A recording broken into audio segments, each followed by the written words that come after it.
It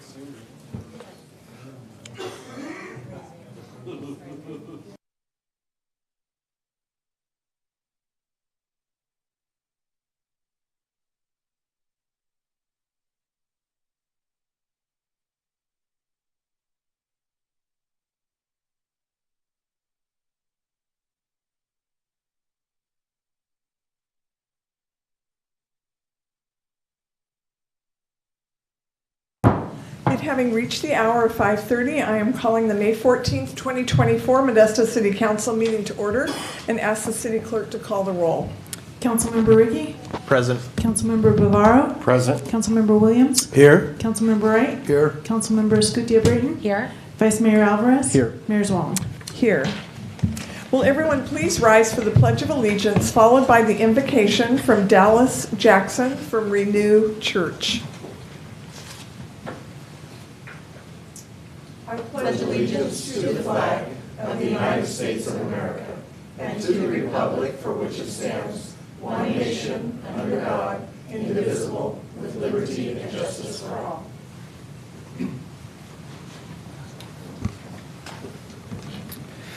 Let us pray. God in heaven, thank you so much for this opportunity for us to gather together. Thank you for the leadership of this great city. Just pray for discernment and wisdom and peace, and thank you for their leadership. And again, thank you for this city that's so diverse and so well loved. And just pray that anyone who shares and presents this evening, that you give them clarity of mind and of speech, and that they present well. And again, we're just thankful. You tell us to ask for wisdom, so we do. And we thank you for that. I pray this in your name. Amen. Yeah. Thank you.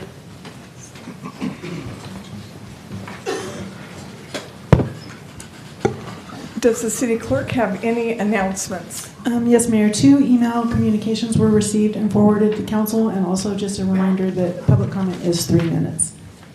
Thank you. They were received and read. Do any of the council members have any conflicts of interest? And Mayor, maybe I'll make the comment here. The Vice Mayor will be recusing himself from item 20 related to cannabis dispensaries and the Cannabis Equity Program. The Vice Mayor does not have a financial interest in this item. However, given that a family member informed him of their intent to apply for a permit under the city's cannabis program, he wishes to avoid any perception issues. Thank you. Will the city attorney please report out on closed session? Yes, Mayor. The council considered labor negotiations under closed session today. No reportable action was taken. All right, thank you.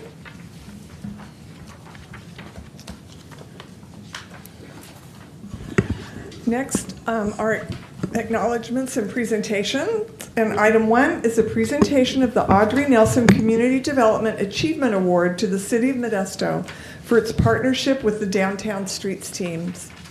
And Jessica Hill, our Director of Community and Economic Development, will be making a comment. Great. Thank you, Mayor, City Council. The National Community Development Association offers this award each year for communities who use the most effective use of the HUD funding Community Development Block Grant funds. The city is pleased to announce that this is our 2nd year we've received this award. Last year we received it for the Youth Navigation Center, and this year we've received it for our partnership with Downtown Streets team. With that, I'm very happy to welcome up Megan from the Downtown Streets team, who's going to talk a little bit about the successes in our community. Thank you. Welcome, Megan. Thank you. Good evening. My name is Megan Clifford. I'm the director with Downtown Streets team here in Modesto. And I just wanted to kind of provide an overview of our program and what we've been able to accomplish in the 5 years that we've been here in Modesto. We launched in 2019 with a team size of 25 and a staff of 3 to support that. With the launch of our Camp to Home program, we were able to expand our team size to 50, so that's serving 50 individuals experiencing homelessness in our community at a time. And this was really allowed us to build our robust rapid rehousing component in our program. In September of 2023, we launched our Parks Expansion Project, and this was in response to our very long wait list that we have of folks hoping to access our program. and that allowed us to serve 18 additional team members. So that grew our team size to serving 68 individuals experiencing homelessness at a time. And just recently, this February, we launched Downtown Streets Team's first alumni program in partnership with City of Modesto, and so we're really pleased to be in a 3-year agreement to grow the alumni support to really prevent the recidivism to homelessness that sometimes we see. And we had an annual goal of reaching 35 people, and just in a few short months, we've already exceeded that. So we're really pleased with the growth of our alumni program. I think this really speaks to the success of partnerships in this community. Camp to Home did just that. It brought in different community partners to have a broader reach in homeless services. So we're really pleased to play a role in the Camp to Home initiative. And to date, Downtown Streets Team has had an outstanding environmental impact, removing over 1.87 million pounds of trash from the Modesto community. But aside from that, the human impact is pretty outstanding as well.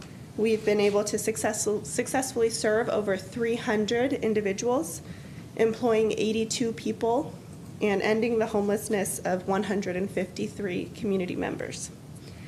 We're excited to continue serving the Modesto community and those who are most vulnerable, and we look forward to the years to come. Thank you so much. All right. Thank you for your remarks.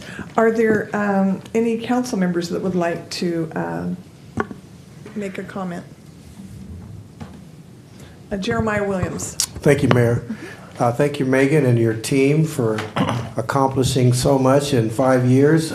I'm sure it's exhilarating and exciting, and I'm sure there is much, much more to come. So thank you for all you and your team have been doing. Thank you. All right, Councilmember Bavaro. Thank you, Mayor. I'd like to just acknowledge the work of the Downtown Streets teams. This is I think one of the best programs that we have going for the homeless. I've been out a couple times and visited with the Downtown Streets team and been out picking up trash too. And this really has, if you look at the data, this really does have results. And I'm so happy that we have your program and you're helping so many people that are in our homeless population. Thank you. Thank you. All right, Councilmember Ricky. Thanks, Mayor. Megan, I'm still like kind of in awe and blown away with the work you guys do. I think if Downtown Streets Team provides one thing for people that are unhoused, it's hope and it's family. And when you get those things back, it's amazing how you can get your life back on track. And so it's just really inspiring to see how you've done that and how you've gone from just an organization that's doing stuff downtown to expanding out in the parks. And one of my dreams is like, let's have a team that does farming. That would be amazing. I just learned about a program that's doing that in Santa Cruz this week, and like, we could do something like that. And we got all these agricultural jobs here that could, like, again, transform lives. So I'm looking forward to continuing that exploration and those new programs with you. And again, we really appreciate you and your commitment to Modesto. Thank you so much. Councilmember Escudia Brayton. Thank you, Megan. Thank you, Megan, for the work you do and the leadership you have with this group of people that just do amazing work. When honor and integrity and work is given to a human being, you give them life because you give them a role and a purpose. And the Downtown Streets team they do extraordinary work, and they come out of it not only feeling a sense of fulfillment and a sense of integrity and wholesome, but they contribute to beautifying the city of Modesto, which benefits us all. So it's such a wonderful organization. I'm so proud that it's in the city of Modesto, and it's a leading program, and it just, the entire community wins, and it's just such a human program, and just the results are just benefits everyone. So it's just, thank you for the work you do, and I look forward to continual advancements and good stories coming out of this great story. Thank you. Thank you. All right, Jeremiah Williams. Thank you, Mayor. I just wanted to add one more thing, and that is, for those who are looking online, or maybe you are looking after a period of time and you're hearing my this what I'm saying now, and that is that you can be a Camp to Home partner out there. It's open to citizens of Modesto. You can get partnered up with an individual who can use the help, and perhaps you can use the company. And the City of Modesto will work with you, with that individual. They will look into that individual to do a perfect match for you. I'm still just thankful for that story that was even on the Camp to Home movie that was put out that won an award. That the gal who was a widow took in this individual. Long story short, met up with an individual who knew of a child, and that child happened to be the grandchild of that person that they were having in their home. It was just like, a miracle. And so this can happen for citizens out in Modesto or the surrounding area. We can use your help to putting more people in the homes. That's what I wanted to say, Mayor. Thank you. You're welcome. I think that it's no secret that being with Downtown Streets team members is my favorite place to be. I've said that numerous times. And on occasion, as council members, we hear complaints or are criticized or whatever the situation is. But this is a group that every single time I spend time with our Downtown Streets members, I am so uplifted. And they are so appreciative and kind and respectful and civil. And it is truly an honor to have them, each and every one of them, in our community. And I have often said that when we are going to reach people that are unhoused, it's one by one. They are each unique individuals with unique lives and unique situations and needs. And this, I believe, is the way that we establish those connections. So thank you so much for being here this evening, and we appreciate your attendance tonight. This says from the National Community Development Association, the Audrey Nelson Community Development Achievement Award, presented to Modesto, California, Camp to Home Downtown Streets team. In recognition of the exemplary and innovative use of the Community Development Block Grant funds to address the needs of low and moderate income families, homes, and neighborhoods. And this is was at the NCDA 2024 winter meeting, February 2nd, 2024, but tonight we get to present it. So I'll ask the council to join me at the podium for the commendation.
Thank you. Again, thank you so much for being here this evening. Oh, well, your work is greatly appreciated. Thank you.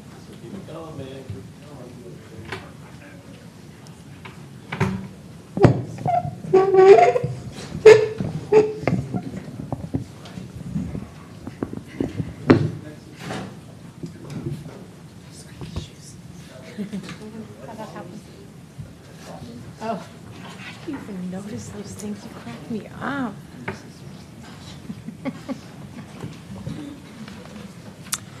Item 2 is a proclamation declaring May 19th through the 25th, 2024 as National Public Works Week in the City of Modesto. I will read the proclamation. Public works services are provided for our community and are a vital and integral part of everyday lives for residents in the City of Modesto. And the support of community is vital to the efficient operation for public works systems such as streets, fleet maintenance, building maintenance, solid waste collection, community forestry, traffic engineering and operations, and airport operations. And those facilities and services could not be provided without the dedicated efforts of public works professionals who represent the City of Modesto. And those individuals build, operate, and maintain services that are vital to the residents of Modesto. And it is important to the community that residents and civic leaders understand the role that a well-maintained public infrastructure plays in protecting the environment, improving public health and safety, contributing to economic vitality, and enhancing the quality of life for every community. And now, therefore, I, Suze Wallen, Mayor, do hereby proclaim May 19th through the 25th, 2024 as National Public Works Week in the City of Modesto, and call upon all residents and civic organizations to acquaint themselves with the issues involved in providing our public works and recognize the contributions that public works employees make every day in support of our health, safety, comfort, and quality of life.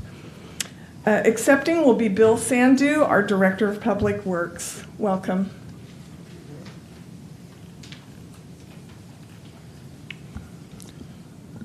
Thank you, Mayor. Good evening, Mayor, council members. Bill Sandu, Public Works Director. I just wanted to thank each and every team member in Public Works and Utilities Department for their hard work and dedications. Their contribution have been instrumental in achieving our goals, our city's goals. I'm so grateful to be part of such an dedicated group of Public Works and Utilities team members. And I'm truly grateful for their hard work providing services to our community and businesses 24/7, rain or sunshine. And as they say, nothing works without Public Works. Thank you. All right, you're welcome. Are there any comments from council members at this time? Thumbs up. All right, thumbs up. Right, all right. Thank you for being here this evening, and I will bring the proclamation down and present it.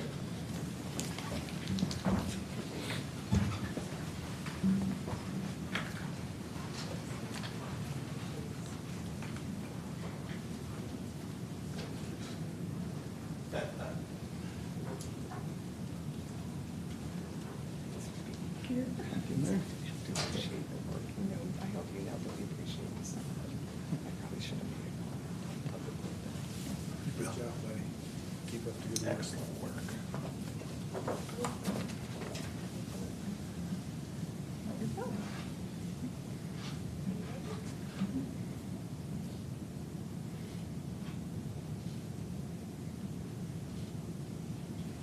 Thanks again. Thanks, Bill.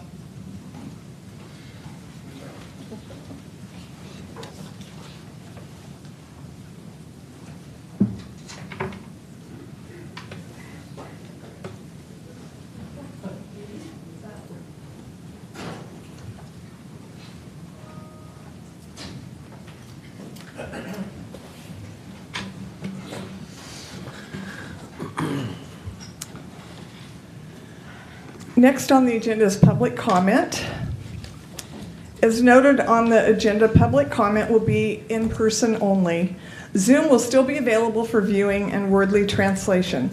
Does anyone wish to speak on any item under public comment? This is for items not on the council agenda, and each person has 3 minutes to speak. Anyone wishing to address the city council is asked to follow the rules of decorum. The rules of decorum are posted at the entrance of the chambers. I have several blue cards, and I will call them in the order that I received them. The first is Jennifer Aomi. All right, welcome. Hi, can you hear me? You'll have to speak right into the microphone and speak loudly. Is that okay? Is that better? Uh-huh. Okay. My name is Riley. I live in Modesto. I'm a little bit nervous speaking, but bear with me. I've got a lot of ideas for the city, but I know I've got 3 minutes and I want to make them count. And I picked 2 things that I think everybody can get behind. I emailed them, so I don't know if you had those, if it just went to the clerk or if it went to all of you, but one of them is the City Museum, the McHenry Museum, which I love. I work in the store, and I've worked there since 2022, and I get to go there probably once or twice a month to volunteer. One thing that concerns me that I hope maybe you guys could help out with, and I'm not sure if it's down to committee or I don't really know how this works, so I'm coming really in earnest for help. But our artifacts are on display, and they could use some help. It doesn't really look as clean as I would like it to see. That's just me subjectively, but objectively you can see dust on the displays, and some of the lights aren't working. Additionally, although I know that some of our visitors come in and they reminisce where you could actually, when they used to come when they were younger, and you could interact with some of the artifacts that were there and use some of the levers and things like that. And although there have been measures to reduce that contact, I still see it because the items, the artifacts are within arm's reach. And so even from my small view from where I am, I can see every single day there are things that are being touched. And especially from my view, it's some of the Native American artifacts, which I know some of you know that a lot of these are oral traditions, which is hard to capture in a museum setting, but what you can capture is actual items. And it would be a shame that in our care, those were damaged. So when I have a problem, sometimes I like to propose solutions, which again, I will defer to you. But I think it would be a really easy fix, or at least a starting point, to just ask questions. And I think we have, I mean, our landmark committee might have something built into that, but just someone who knows a little bit about preservation, conservation, and restoration. And so the first thing we could do is just keep the things that we have okay, in okay order, no further damage. And then conserving the area. So there's things like dust, there's things like mold, there's things like pests that would really quickly eat away at the artifacts that are inside, and that seems like an attainable, reasonable fix. And lastly, probably the more long-term or ongoing would be conservation of items that have been damaged. That's the first thing. And my second item is there is a bus issue, I think. It's my community. I'm District 3. I live there and I see it, so it's important to me. But it is important to all of you because it's the high school busing behind Downey High School. In the morning, the kids get dropped off from various districts to my district in front, where there's clearly marked traffic signals and crosswalks and bus safety, and the kids just basically come off and they go to their classrooms. After school, do I quit? Yes. Okay. You can go ahead and finish your thought. Okay. Finish your sentence. After school, all the kids from all the districts come to the city bus in the back of Brighton, where there's no safe crossing. So All right. you can and look I at want your you to know, email. I did receive the email, I read it, and it's already been forwarded on to... Oh, perfect. Thank Yes. All right, thank you. Next is Danielle. Good evening, Mayor, Vice Mayor, and Council members. My name is Danielle Morgart, and I'm here on behalf of Assemblyman Alanis, and I'm here tonight to report another legislative update. So I just want to start with AB 1813, which was introduced by the Assembly member, and it's the Senior Tenant Shallow Rental Subsidy Program of 2024. And that currently is in the Assembly of Housing and Community Development Committee. And the other one is AB 1845, which is the retail theft grants. The current status on AB 1845 is it's in the Assembly's appropriations. And as always, if there's any assistance, please don't hesitate on reaching out. Thank you. You're welcome. Thank you. Next is John X. Mataka.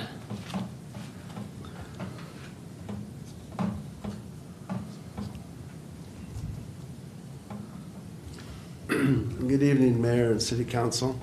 Well, I'm here tonight as the president of the Grayson Neighborhood Council, and I think I picked a good night to come, considering that it's Public Works recognition, and I'm including water in the Public Works. I just wanted to report that the Water Division and Manuel Martinez and this council and the mayor, everybody, your support in this project that's undertaken in Grayson for 8 weeks to replace the water treatment portion of the plant is going very well. The We asked for 2 meetings, which the staff was more than happy to do, one in Spanish, one in English. They came out. The Spanish was about 35 people, the English about a dozen. They left a bunch of flyers with a number to call if more water was needed. We're in the 3rd week right now. And they're very timely. Every Wednesday they deliver water. They take it right up to your door, or if you got a big dog, to put it outside your fence. But they've been right on in this first 3 weeks.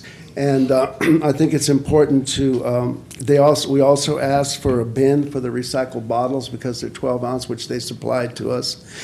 So basically they really went out of their way to accommodate us. We're in the 3rd week of this 8-week thing. And I want to recognize Manuel Martinez and the Water Division and this council and all of you for your commitment to taking care of the water issue out there.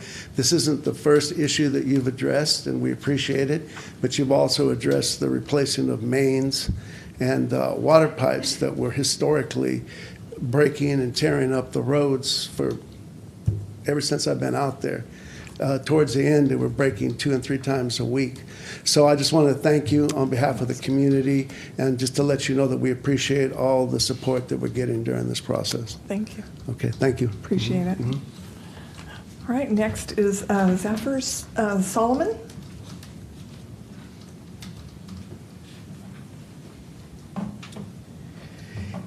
Good evening. First, I want to tell you, Mr. Ricky, I agree with what you said earlier about the homeless people. And I want you to know my wife had idea like this to create a farming community for those people probably about 3, 4, 5 years ago. But when nobody wants to listen, to talk to people that believe in something different, have different view, they're missing on a lot of opportunities.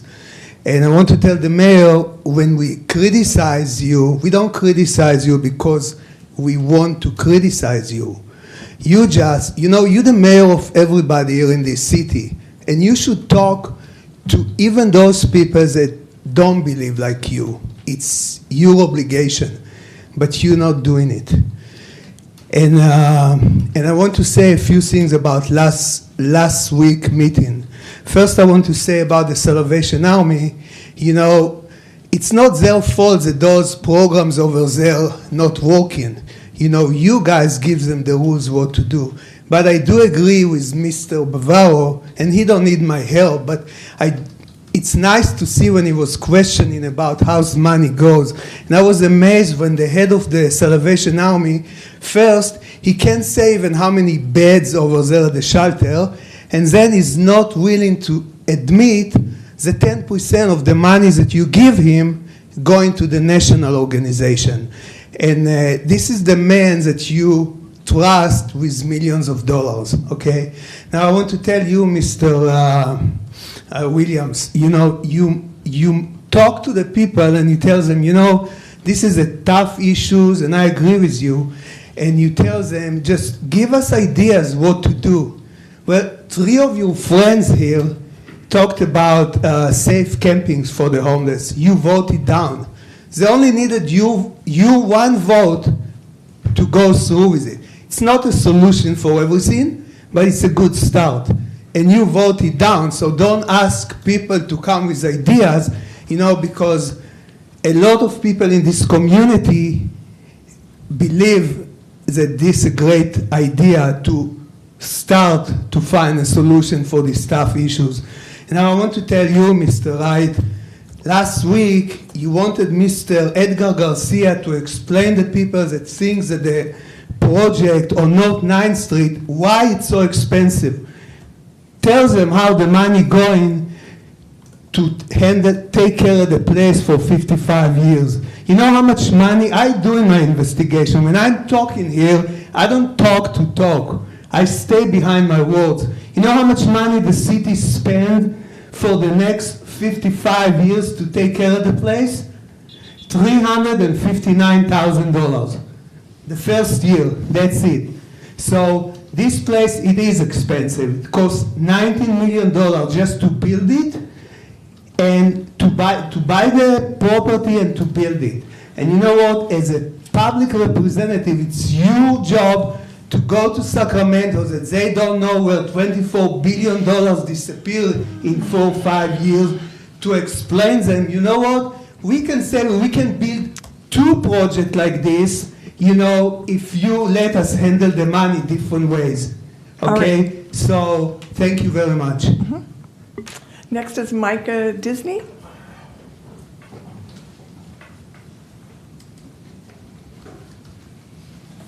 Good evening, Mayor and City Council members. I'd be willing to discuss this. I wrote a statement to fit into the time, so I'd be happy to discuss it with anybody who wants afterwards or down the road. My name is Micah Disney. I live in District 3 on Water Street. I was asked by my neighbors to speak to you tonight. I have a petition signed by a representative of each impacted household. I'm here to talk tonight about the concerns we have regarding our street and the impact on our safety of a business located at 1552 Coffee Road. In 2003, the City Council passed resolution number 2003-245, allowing for the rezoning and construction of a 2-story office building and associated on-site parking located at the southeast corner of Briggsmore Avenue and Coffee Road.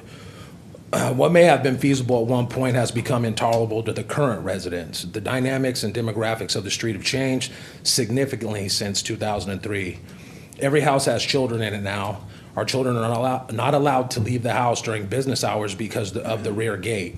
According to the resolution, it has to remain open during business hours, and it creates a tremendous amount of traffic, including parking issues. It should be noted that each resident has experienced a near miss with vehicular traffic as a pedestrian. We brought our concerns to the city manager's office, who assigned the Modesto Police Department to try to straighten the problem out. Lieutenant Michael Hammond came out with Code Enforcement Officer Matt Lester and spoke to several of the residents. They came to the conclusion that the gate was in fact a danger to the residents, especially the children of Water Street. However, their attempts to have the gate closed were ultimately thwarted by the resolution. There's a young man who's developmentally disabled that lives at the end of our street. And when his bus driver would come to pick him up, she would flip out her stop sign, and none of the customers or staff of that office building would ever yield for her. So she stopped coming to get him. So it's a real problem. So this petition is me and my neighbors asking you guys to maybe take a look at this resolution and see if it needs to be amended. Maybe do a risk assessment on the street, the building, and the feasibility of keeping that gate open during business hours. Thank you. Thank you.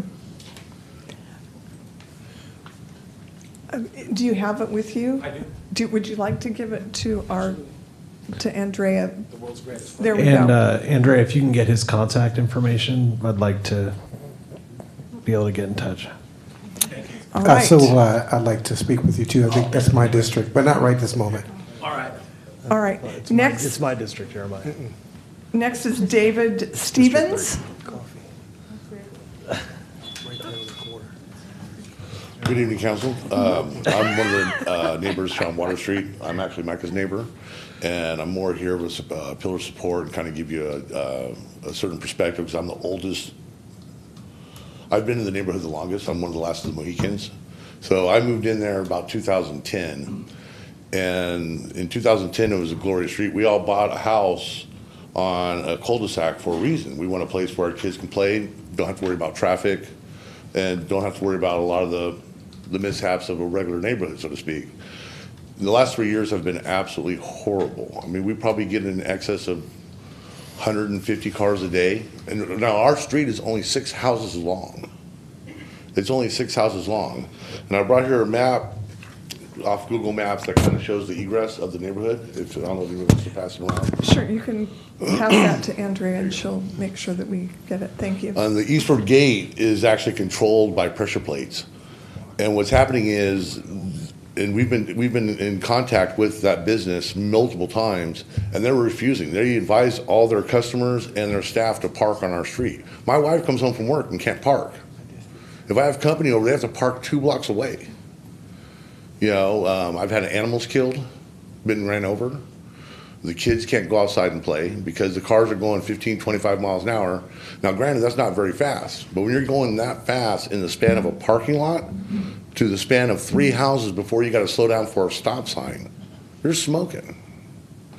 I would like to also thank the traffic division at MPD. They've been absolutely amazing in helping us, Officer Hammond especially. I'd also like to thank the staff up on the 3rd floor for zoning. They've been extremely helpful trying to help us fix this issue before we came to you guys. We've been to the council office a couple times, and she was wonderful in helping us as well. And so anyway, I would just like to kind of close by saying that we really don't know what to do anymore. We really don't. It's really gotten dangerous. And as a matter of fact, the office manager of the building, and I wasn't there to witness this, is all hearsay, but I heard that he was threatening the neighbors to open up the street under Bridgemore if we don't back off. And I don't know if he has that type of authority or that type of power without the council, but I mean, it's been a pushback ever since. All we're asking for is just, hey, it's not our responsibility to apply parking for your patrons and for the people who work for you. That's your job as a business. We bought our homes where we bought them to live in peace. That's all we want to do is just kind of chill and live and let our kids play. That's it. Anyway, thank you guys for your time. Appreciate you. You're welcome. Thank you. Next is Diane.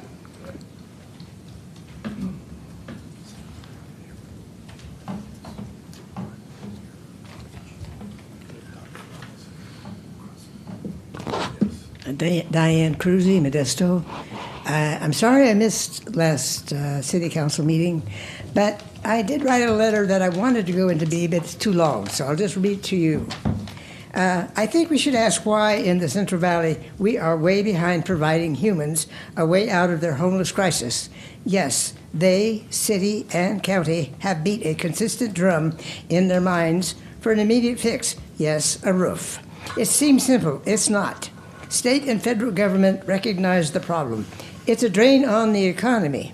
Reality is lots of people are sleeping wherever they can find, hopefully not rousted by police, roofless, unprotected from nature and humans, probably hungry, sick, and maybe mentally ill.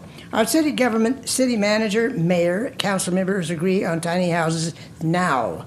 But before, 3 city council members wanted to try an approach that dealt with the root problems besides a roof. They were overruled. Rational homeless say, how did I get here? How do I get out? Help.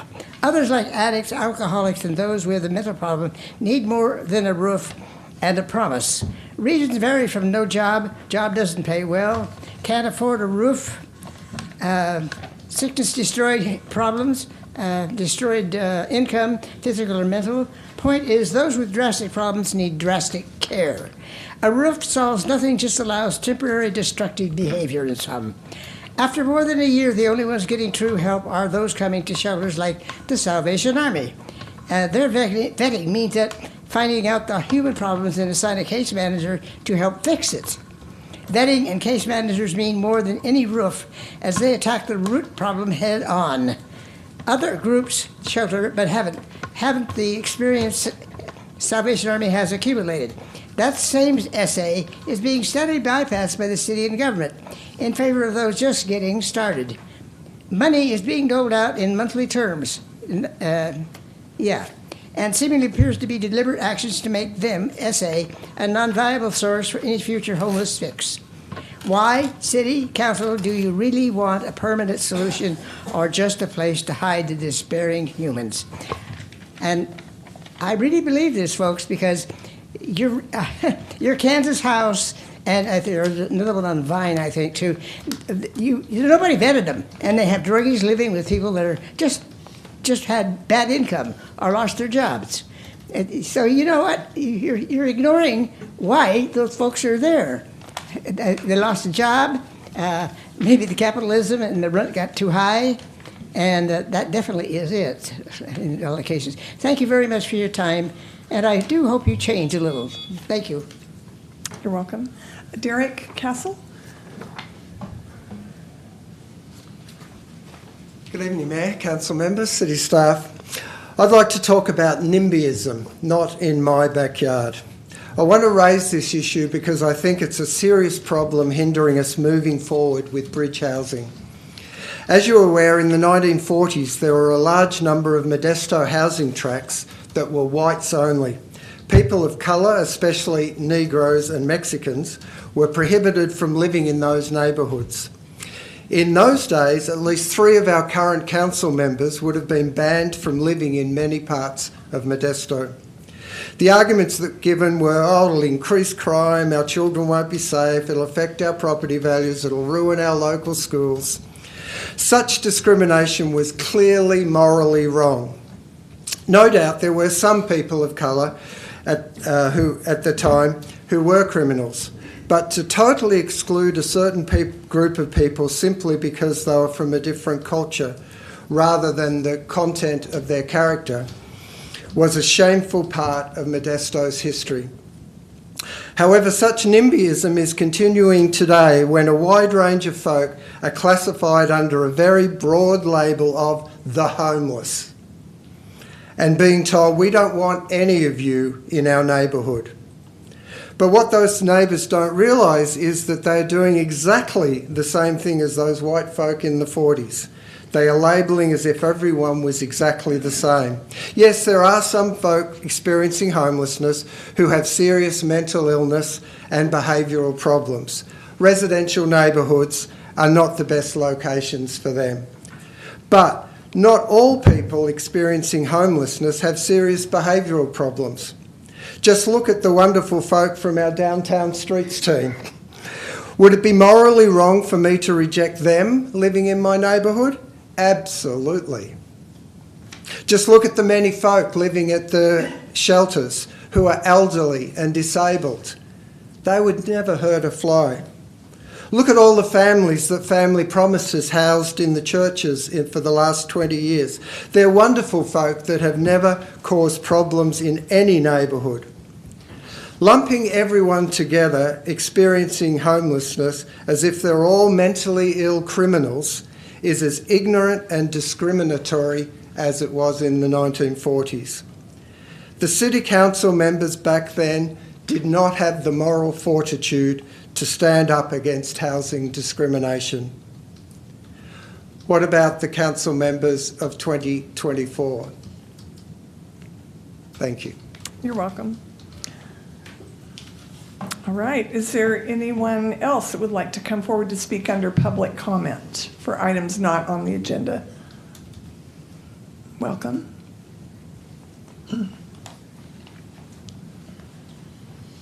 Mayor, City Council, Attorney, City Manager, I want to thank you all for allowing us to obtain a memento souvenir of Modesto with the no cruising ban.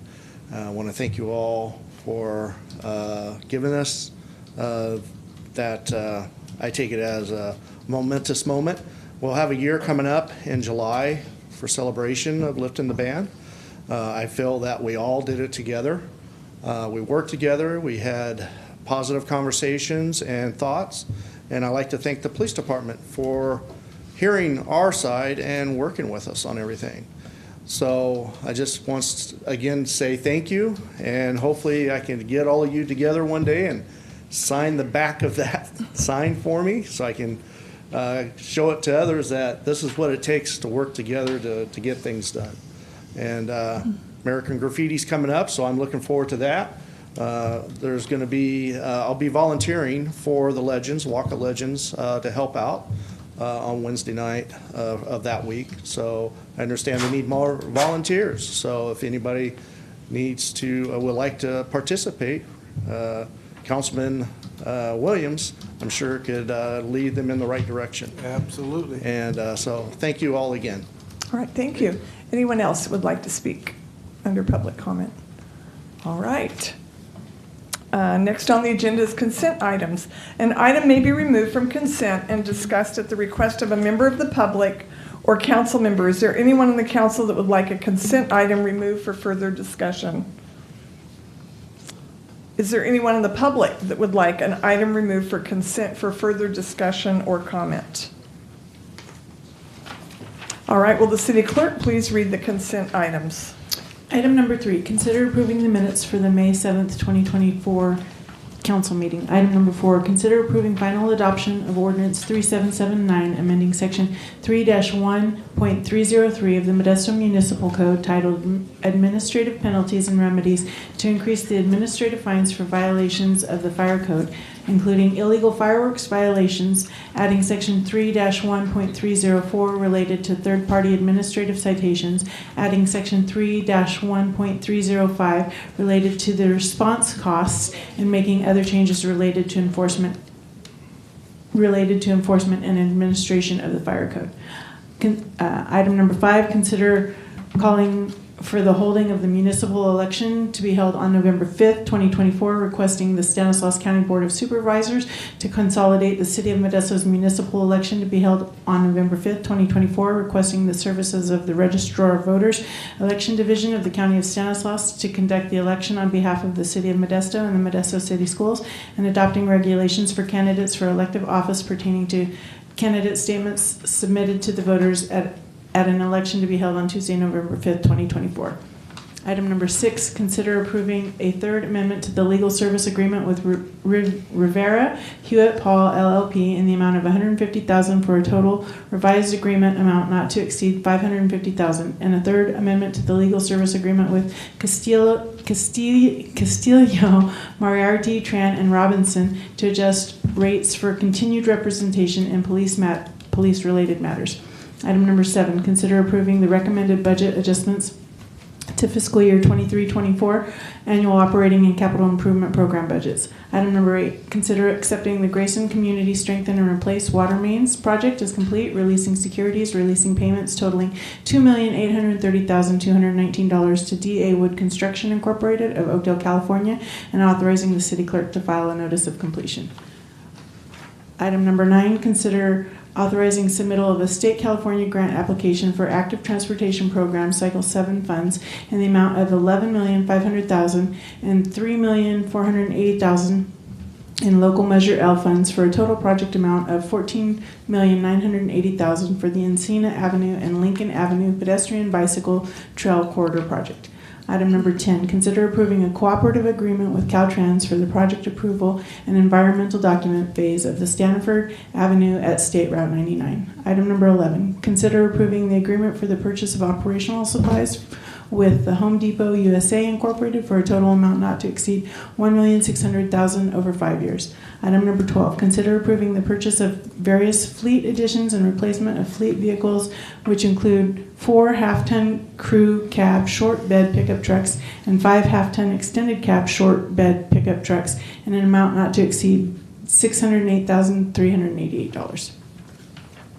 Item number 13, consider approving the purchase of protective helmets to L.N. Curtis & Sons, doing business as Curtis Blue Line from Walnut Creek, California, for a total amount not to exceed $170,383. Item number 14, consider accepting the Modesto Police Department's annual military equipment report, approving an ordinance reauthorizing the department's military equipment use policy, Policy 710, and authorizing the purchase of additional equipment that qualifies as military equipment in fiscal year 24-25. Item number 15, consider approving the second amendment for the citywide pest control services to a revised total amount of $393,410 and extending the term of the agreement from April 30th, 2024 to April 30th, 2026. Item number 16, consider approving a purchase agreement with MSC Industrial Supply Company Incorporated of West Sacramento, California for the purchase and maintenance of bin stock items for a total amount not to exceed $1,150,764 over 5 years. May I have a motion to approve the consent calendar? Motion to approve. Motion by Councilmember Wright. Second. Second by Councilmember Escutia Brayton. Will the clerk please call the roll? Councilmember Ricky? Aye. Councilmember Bavaro? Aye. Councilmember Williams? Aye. Councilmember Wright? Aye. Councilmember Escutia Brayton? Aye. Vice Mayor Alvarez? Aye. Mayor Zwallen? Aye. Motion carries unanimously. Next on the agenda is council comments and report. Reports. Do any of the council members have any comments and reports? Councilmember Wright. Thank you, Mayor. I just wanted to make a comment about our downtown street teams. It's really about people that don't have jobs. Some of them are homeless, but really it's people that don't have jobs, and it's people that don't think that they can have a job. And this is giving them some self-confidence on how they can put their lives back together and get permanent employment. So I want to thank the street teams for all the work they do. I know I get calls on a regular basis from people in my district when they see them up and down Briggsmore picking up the litter and the trash that's there. And I'm glad that we're expanding our street team from downtown to other parts of Modesto. And I hope maybe in the near future we can take more of our Measure H money and really beef up our street team with more individuals that are looking for work that really need a hand up. Thank you, Mayor. You're welcome. Councilmember Ricky. Thanks, Mayor. It's an exciting time for Modesto right now. We are the home of California's newest state park. Dos Rios State Park is located just off of Highway 132, and its grand opening is taking place about a month from now. It's going to be an amazing place for hiking or having a picnic at the convergence of the Tuolumne and San Joaquin rivers. And if you're into bird watching or wildlife viewing, you'll see tons of birds and animals, including deer, raccoons, foxes, beavers, and even river otters. How about that? Also, today was the Salvation Army's Kids Day. Jeremiah, right? Yeah. Look at that.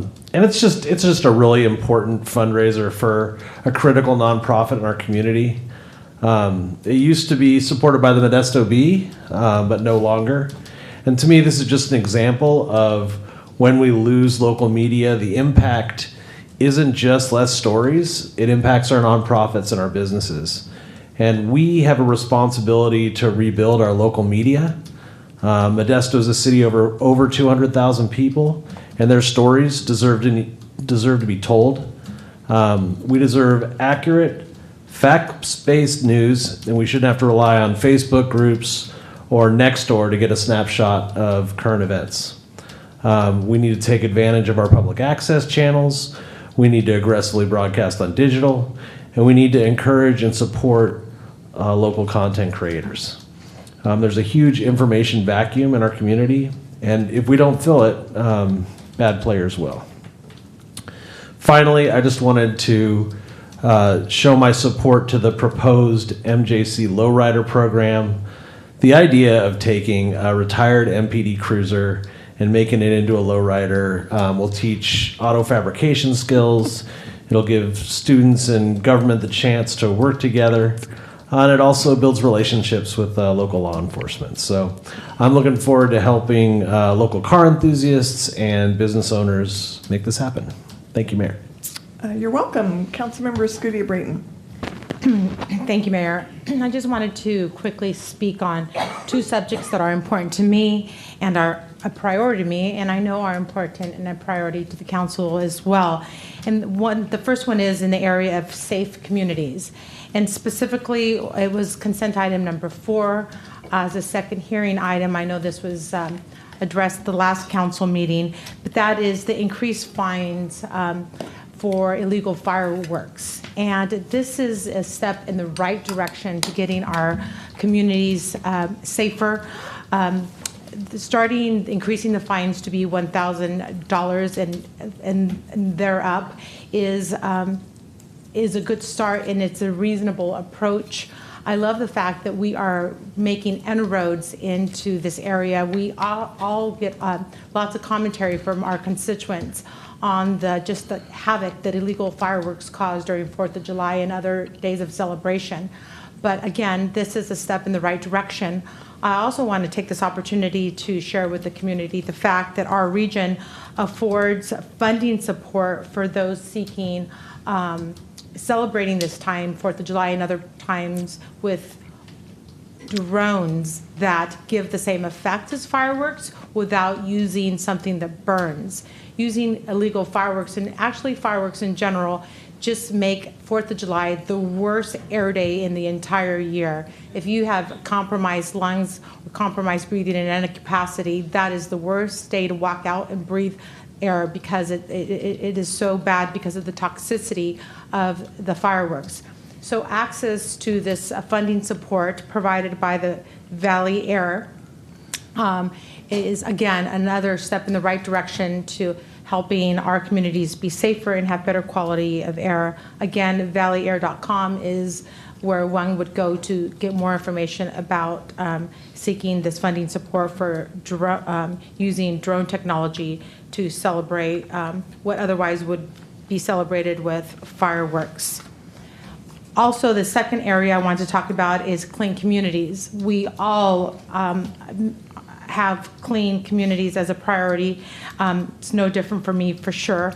And I'm super excited that the City of Modesto just completed the Clean California Grant Beautification Project in partnership with Caltrans. And that is a barrier, it's on 99 on southbound, on north, if you're on 99 going northbound. It basically is a visual barrier that was constructed by Caltrans that obscures the mobile home park and the junkyard. This has come about from years of conversation of community members trying to find a solution of how we can beautify our space in 99 for those driving by Modesto and glazing over and seeing that very not beautiful space. And now we have a barrier that is quite artistically done. If you haven't seen it, it doesn't scream at you color and fanfare, but what it does, it just very subtly, what it doesn't show is what makes it so awesome, and that's it doesn't show the junkyard and the unsightly visual that gives passerbyers that come by our beautiful Modesto. So again, that was started from a conversation from community members, them working in collaboration with the City of Modesto and our council, and then the conversation with Caltrans, and that is now complete. So if you're driving northbound on 99, take a look to your right, and you should see it. That same conversation is happening again with other aspects of 99. Unfortunately, the Clean California grant funding has dried up, but the conversation continues to beautify the 99 corridor in the jurisdiction of Modesto, and we'll see if we'll be able to pull something off like this in the future again, but the effort is there and the desire is there, again, to make our community beautiful, not only for us, but for those that drive by. So, exciting. Thank you very much. All right, Councilmember Williams. Thank you, Mayor. Yes, thank you, Councilmember Chris Rickey. Yes, Kids Day was today, but that doesn't stop the opportunity for those that still want to give to the Salvation Army, as well as the Red Shield in South Modesto. So we were very excited about that. I was out there with my son. My son was out there for 5 hours, and I was out there for 3. I'm thankful for those who stopped by and donated money for that cause. However, you can still do that. I did miss the boat launch, so congratulations to the Parks and Rec. My wife and I were on a 5-day on-the-ocean cruise, which was very nice and relaxing. But congratulations to the City of Modesto for that boat launch. I will plan on going out there. I don't have a craft or a boat, but we'll go out and take a look at that.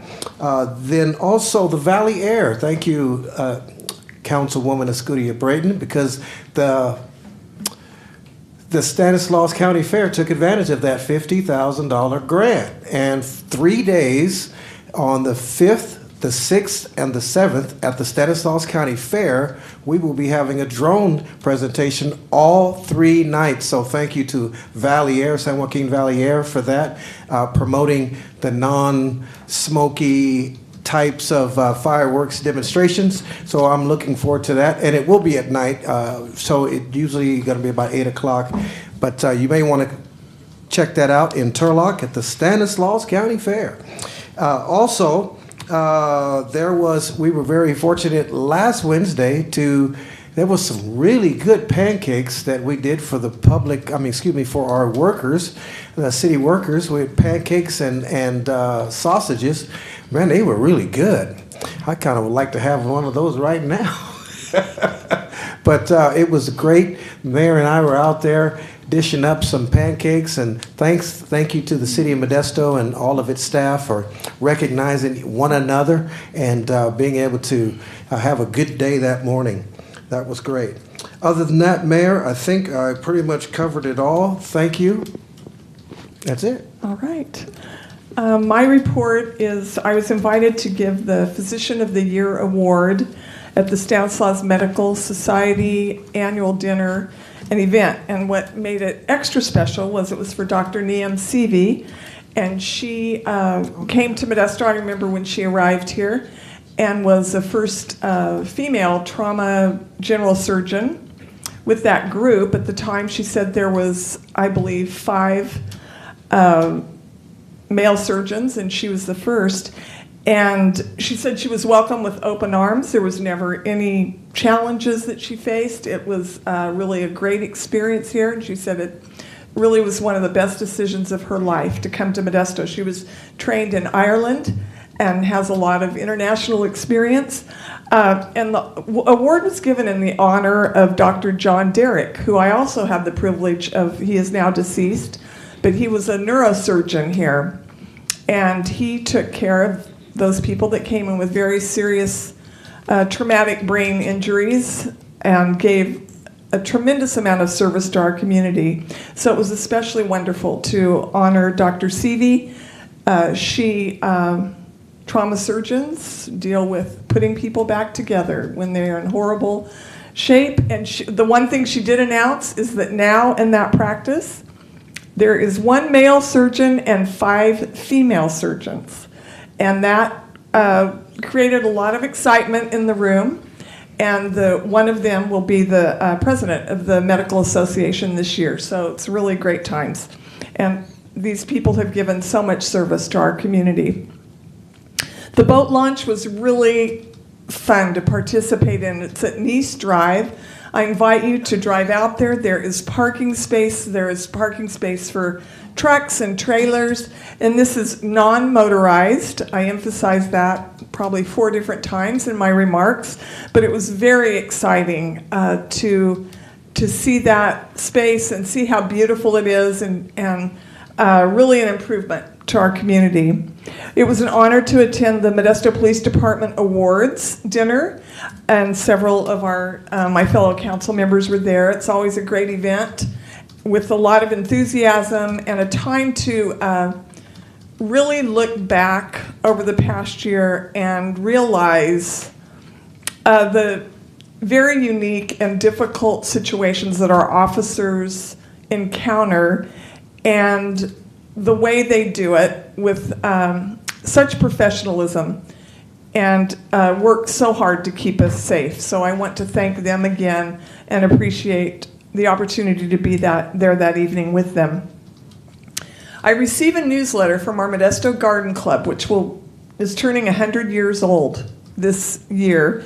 And they said they would be planting downtown last Saturday. So I just drove through downtown about 9 o'clock in the morning, and sure enough, there they all were with their gloves on, barely wanted to take a moment to take a break, to chat a little bit. But if you notice those wonderful flowers and the beautification of our downtown, our garden club people were out there working very hard to make those look like they do.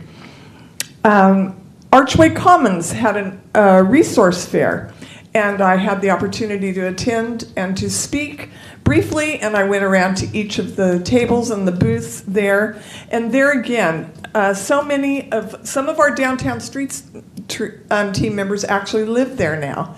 And one of them said to me, she said, "This saved my life." And again, was so appreciative of her participation in our downtown streets teams and now the housing that she has.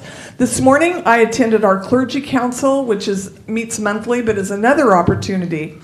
Highway patrols represented, clergy members throughout the community, Modesto City Schools, of course, our police department, probation, several different groups are represented, and it's always a great meeting to really collaborate on how we can help each other to make our community safer, and I appreciate that opportunity. Councilmember Escutia-Brayton. Thank you, Mayor. Your comment about the good work of our police department reminded me of just how amazing they are in our community. Besides doing their day-to-day work, they also are out there volunteering. And this weekend they participated in the Miracle League baseball games. And this is an organization that supports Modestans who have special needs, and the city is a sponsor of this organization, and our police folks went out and helped the athletes swing their bats and run the bases, and our chief of police threw out the ball, did the first pitch often, and it was just a lot of fun. And it's heartwarming to know that the city is part of just these community organizations that show inclusivity, and that we do government with a heart, and to have our police team be part of that. So it was a wonderful time. So, and anyone is welcome to participate. Thank you. Any other council members have any comments? Seeing none at this time, does the city manager have any comments and reports?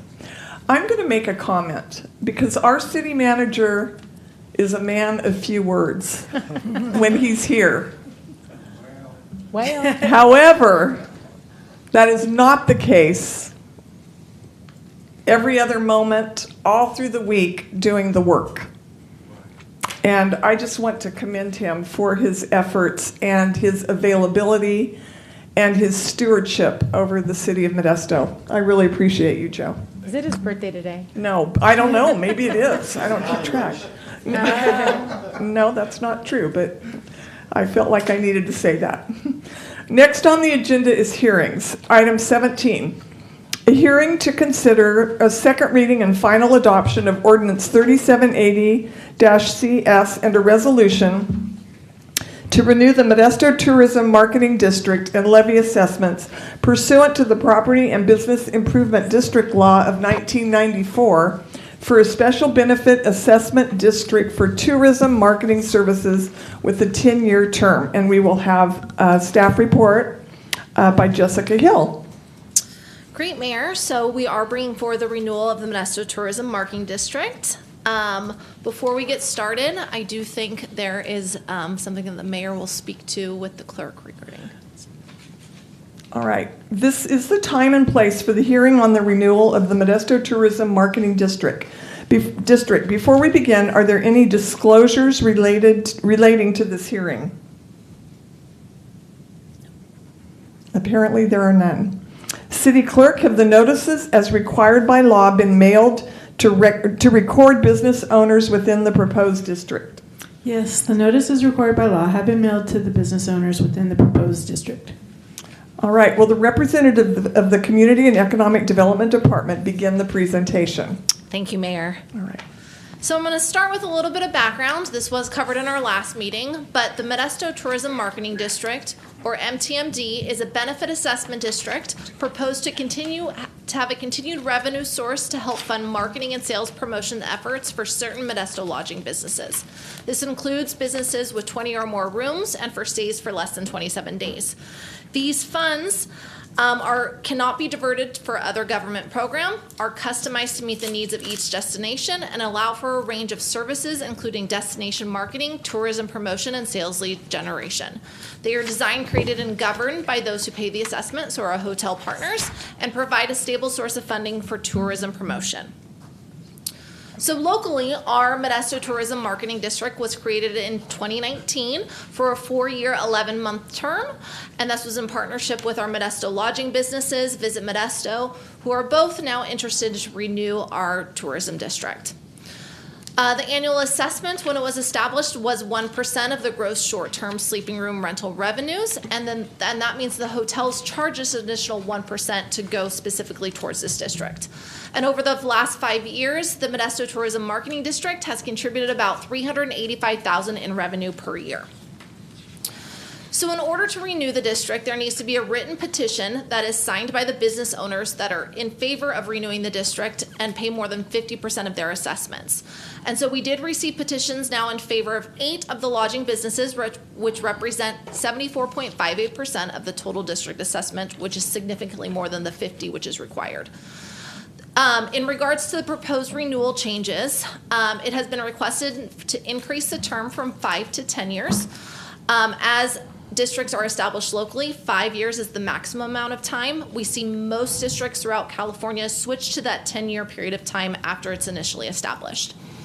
Also, the change is the increase in the assessment from 1% of the short-term rental revenue to a maximum of 3%. So prior, it would be a maximum of 2%, but they're interested in increasing to 3% in the case they wanted to increase it over this 10-year period of time.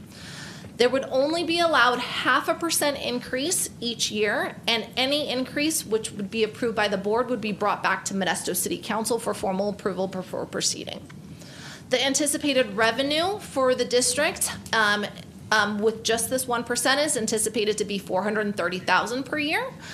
And then also the notice of public hearing was sent to the owners of the lodging businesses within the proposed MTMD who are subject to the assessment 45 days prior to this hearing. So a little bit about how the district does help assist with our homeless efforts. And so in 2022, the district committee adopted the fee rebate program, which aims to support hotels which accept hotel vouchers. These hotel vouchers are intended to help transition families from outside hotels to permanent rental housing. And by participating, the hotels contribute to the community by providing emergency shelter to those vulnerable populations.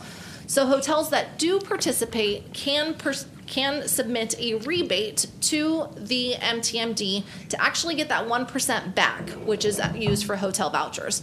And that's to help incentivize hotels to participate in them and help serve our homeless community. So as an overview of the timeline, in order to form a district, we need to have 3 separate meetings. The first meeting was held on March 12th with the resolution of intention. Our second meeting, which is a public meeting and presentation, was held on May 7th for the first reading of the ordinance, and tonight's May 14th, which is the final public hearing and second reading and adoption of the ordinance. So following tonight and successful passage of the ordinance, the district shall be renewed and go into effect 30 days from today. And with that, I'm happy to answer any questions. All right. Are there any questions from council members? Councilmember Wright. Thank you, Mayor. Jessica, thank you for your report. On the assessment, it's 1% right now. Am I? That is correct. What's the normal for cities our size up and down California? Do you have any idea?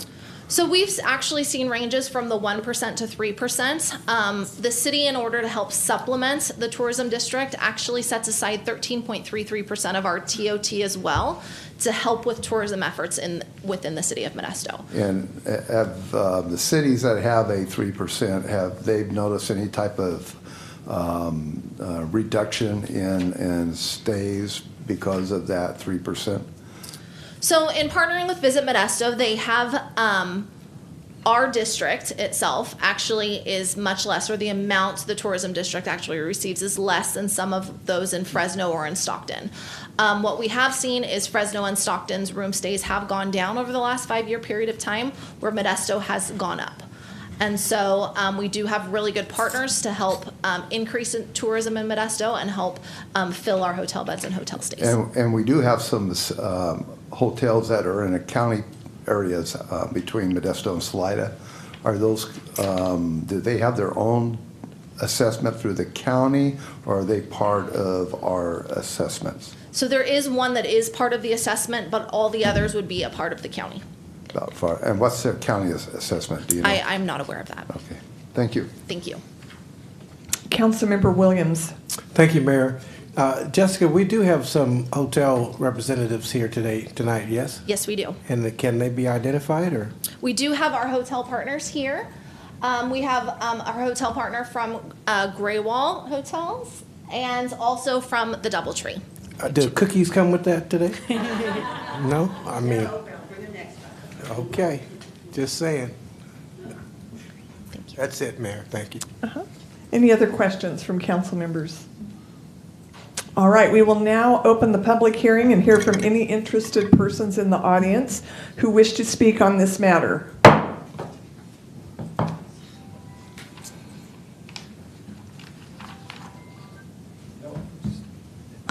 Hi there. Good evening, Council. My name is Kristen Galloway. I am the Manager of Business Development for Visit Modesto. I just wanted to quickly come in and say thank you so much for having us. We appreciate it. It's good to see you all. In response, very quickly, to some of the questions that were asked by Council, I want to say yes. There is a decline in some of the Central Valley tourism hotels and lodging areas, particularly in Stockton. I will say, however, that Fresno has not seen a decline to the degree that Stockton has had. Yes, Visit Modesto and Modesto lodging partners have seen some growth, but we are a year-over-year decline and year-over-year decline based on our 2020, fiscal year 2020 to 2022 numbers. Just wanted to give that clarification rather. Our lodging partners are more than happy to come up here and tell you exactly what it is that they are getting out of this, but in short, Visit Modesto is promoting the visitor experience that all of you want to be seen in and around Modesto, which is what I like to call Mayberry with infrastructure. We are a charming, charming city that has a lot to offer, and a lot of it is based on our culture and character. And we have seen visitors come in and absolutely rave about it. Not only are visitors having a good experience, but the lodging partners themselves are getting benefit based on over 7,000 jobs and the economic impact that we provide. Thank you so much. I appreciate your time. Any other members of the public that would like to speak on item 17?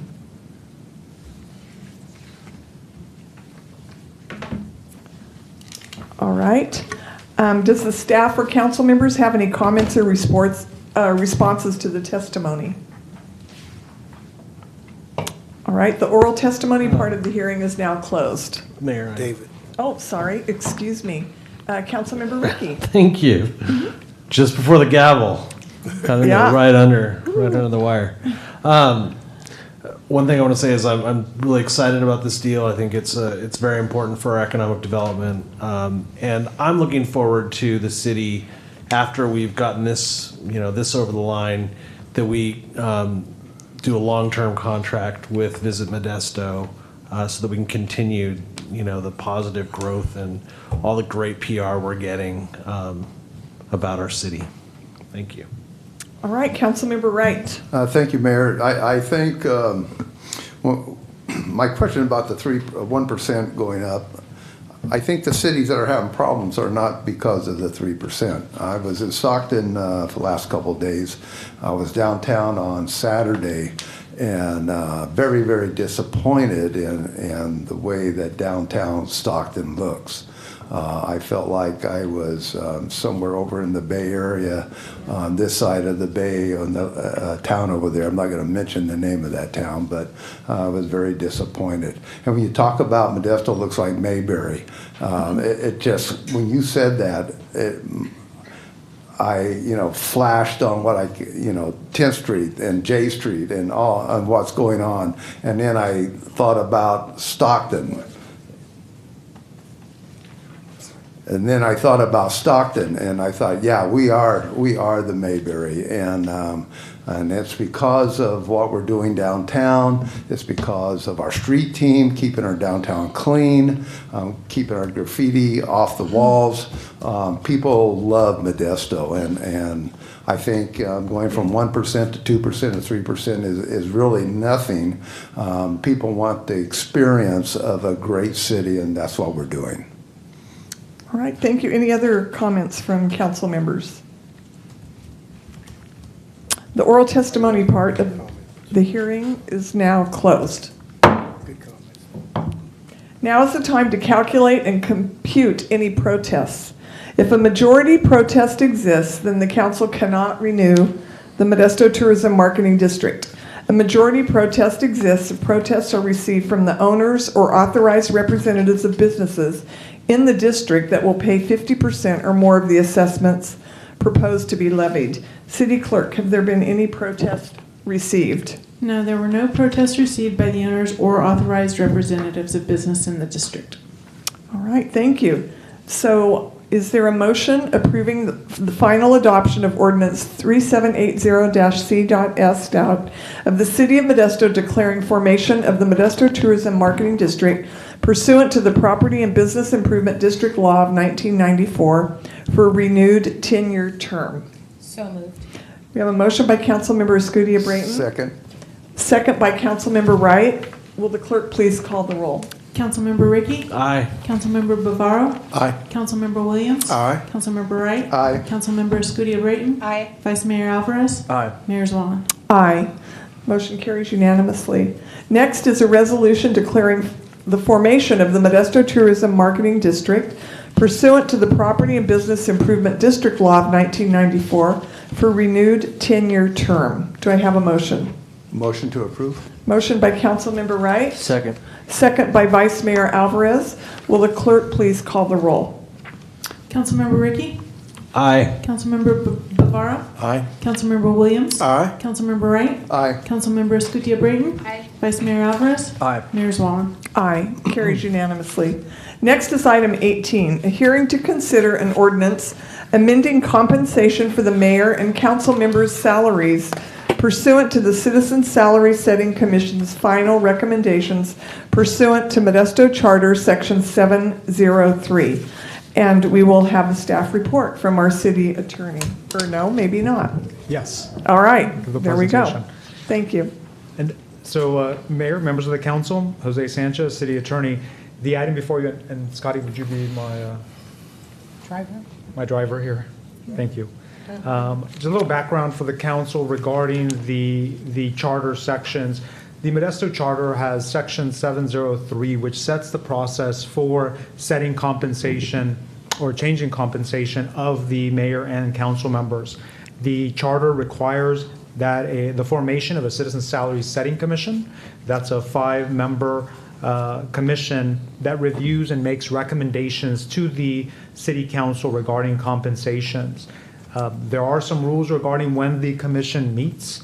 The commission meets between March 1st and April 30th of every even-numbered year.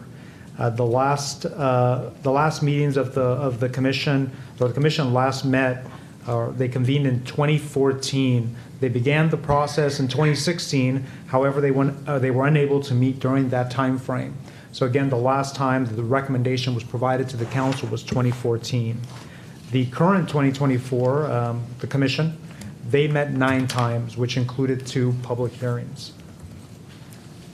The final recommendations, the commission, they made their final recommendation to the council on April 23rd. So a few meetings ago, the commission must make their recommendations by April 30th. And once they make their final recommendation to the council, that recommendation cannot be changed. The charter also has limitations regarding the council compensation. And for the mayor, for example, it states that it shall be no more than 50% of the salary for a Superior Court judge in Stanislaus County. The cap, so the 50% comes out to be roughly over $119,000. For council members, the limitation is set at 50% of the median family income for the Modesto metropolitan statistical area. Now, the compensation for council members cannot exceed that. So the cap for council members is currently $36,687.50 annually. As far as the final recommendations that the commission presented to the council at that April meeting is the salary would be going up for the mayor. Salary would be going up from $43,200 per year to $54,000 per year. That's $4,500 per month. For council members, current salary is $24,000 a year. The commission recommended the salary to be increased for council members to $30,000 a year or $2,500 per month. Pursuant to the charter, any changes to compensation must be done by ordinance, and it has to be at a public hearing with a 20-day public hearing notice. The council did accept the recommendations on April 23rd and set this public hearing date for the consideration.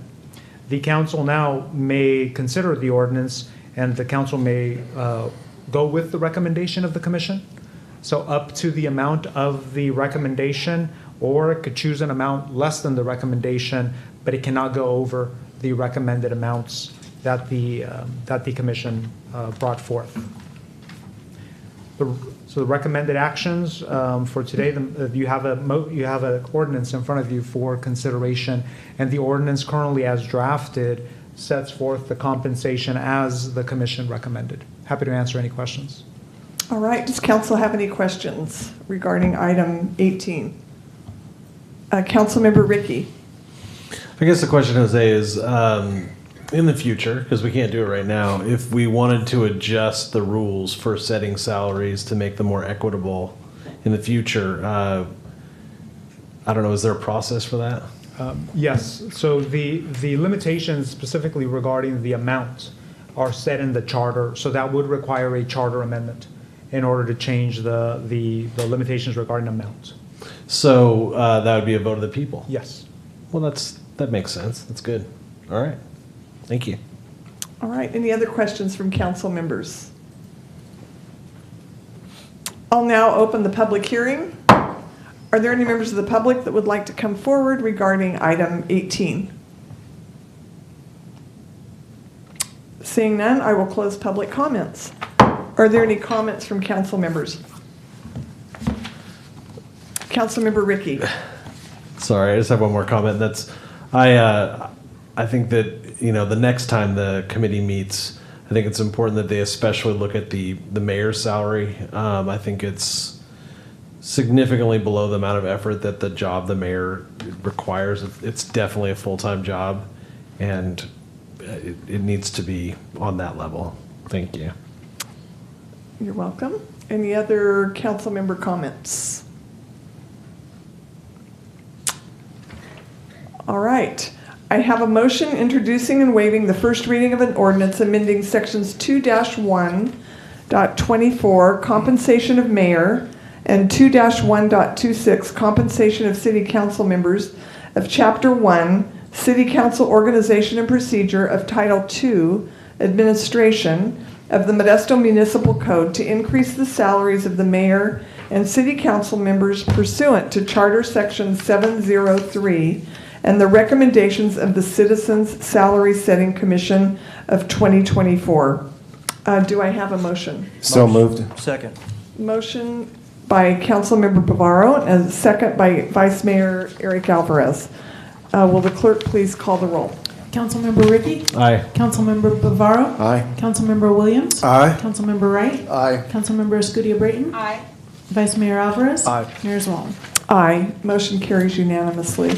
And I did mean to say during the comment period to thank the Citizens Salary Setting Commission. If any of them are listening, they put a lot of work into that. Next is item 19, a hearing to consider approving the application and issuance of a permit to operate as a non-emergency medical transport company to MediWest non-emergency medical transportation in the city of Modesto, and welcome. Good evening, Mayor, Vice Mayor, members of the council. Kalani Souza, Lieutenant with the Modesto Police Department. And today I will be presenting on the MediWest application to operate a non-emergency medical transportation. Per the Municipal Code 3-9.01 to 3-9.20, it outlines the requirements for companies wishing to operate a non-emergency medical transport within the city of Modesto. Interested parties must submit an application, required documentation, and a filing fee of $1,000. The police department will then conduct a thorough background investigation. MediWest Non-Emergency Medical Transportation has completed and submitted the application. They have provided the required documentation, and they have paid the $1,000 filing fee. The police department has reviewed and approved the application and concluded the background investigation with no issues found. Currently, we have 15 permitted ambulance companies approved to operate within the city limits to provide non-emergency medical transportation. Attached in the PowerPoint here is photos of MetaWest. They are properly marked and properly outfitted within their transportation vehicle. The recommendation is to approve the application and issuance of a non-emergency medical transport permit to MetaWest Non-Emergency Medical Transportation. And with that, I would be happy to answer any questions. Thank you for your presentation. Does council have any questions of staff? I do. Councilmember Scooty Brayton. Thank you. Lieutenant, you mentioned that we do a background investigation. What does that consist of, and who is it on, and how often, if at all, is it done again? Yes, so that permit or the background is actually conducted by a Modesto Police Department background investigator. It's done on the owner of the business and anybody who would be operating any of their transportation vehicles. And we're just looking for any type of convictions or issues pertaining to moral character or anything like that to make sure that they can operate safely and they meet the requirements to operate within the city of Modesto as set forth by the municipal code. Wonderful. So if they were to have an employee turnover and a new driver or new employee, how would that factor into ensuring their good standings? So they would have to basically add them to their application, and then another background check would be conducted on them, ensuring that they have the proper licensing to provide the medical transportation and those things. And also, anytime there's a change in ownership of the business, they have to go through the permit application again. If they let their city licensing lapse for whatever reason, then they do have to go through all the permit process again. Excellent. Thank you. Mm-hmm. All right. Questions? Councilmember Williams. Thank you, Mayor. So 15, for a city our size, is that below average? Is that above average for the transportation, for the ambulance? So prior to COVID, we did have over 20 that were licensed in the city of Modesto. We do have 15 currently that are permitted. However, out of that 15, I just recently learned today that only 12 are active. The other 3 have either let their city licensing lapse, so that could be business licensing, or they could have had a change of ownership and they did not go back through the fees, or maybe they're just not originating any permits or transports within the city of Modesto at this time. So right now we have 12 that are active. The other 3, excuse me, are inactive. So does that improve or damper our response time because we only have 12? So this is just for private transports? Oh, for private, thank you. Yes, and it just those that originate within the city limits. Okay, thank you. All right, Councilmember Wright. Thank you, Mayor. One of my questions, being an insurance broker, is that does the police department every couple of years do MVR checks on the employees again, just make sure that their driving records are still spotless, or do you just require the owners of the business to run the MVRs? So with that, anytime that there's a change in the permit, they would get checked again, or anytime there's any additions or removals from those permits as far as the drivers go, then we would check those again. And they do have to renew their permits with the city every several years. I don't know offhand how many years that is, but they would be checked again. And also they have to stay licensed through the DMV. It's a separate licensing to provide that transportation. They have to have a separate class, further license with a separate endorsement, so the DMV takes care of that as well. Okay, so how the permits are good for how many years? The permits, I believe, are good for 3 to 5 years. I would have to confirm. So every 3 to 5 years, you run MVRs again? Yes, or if there's a change in the ownership. Or change in the ownership. Yes. Okay, thank you. All right, any other questions from council members? I'll now open the public hearing. Are there any members of the public that would like to come forward regarding item 19? Seeing none, I will close public comments. Are there any comments from council members? I'd like to say that was a very thorough report, and you were very well prepared to answer these questions. It's impressive. Thank you, Mayor. You're welcome. I have a resolution approving the application and issuance of a permit to operate as a non-emergency medical transport company to MetaWest Non-Emergency Medical Transportation in the City of Modesto. Do I have a motion? Motion to approve? Motion by Councilmember Wright. I'll make the second. Will the clerk please call the roll for this item? Councilmember Ricky? Aye. Councilmember Bavaro? Aye. Councilmember Williams? Aye. Councilmember Wright? Aye. Councilmember Escudia Brayton? Aye. Vice Mayor Alvarez? Aye. Mayor Zawala? Aye, carries unanimously. We will take a 6-minute break, returning at 7:10 p.m.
Next is item 20.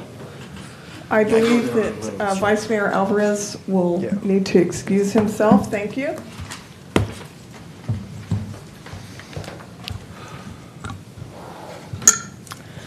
This is to consider directing staff to prepare a request for proposals for the purpose of issuing one commercial cannabis retail permit under the City of Modesto's Cannabis Equity Program, and we will have a staff report.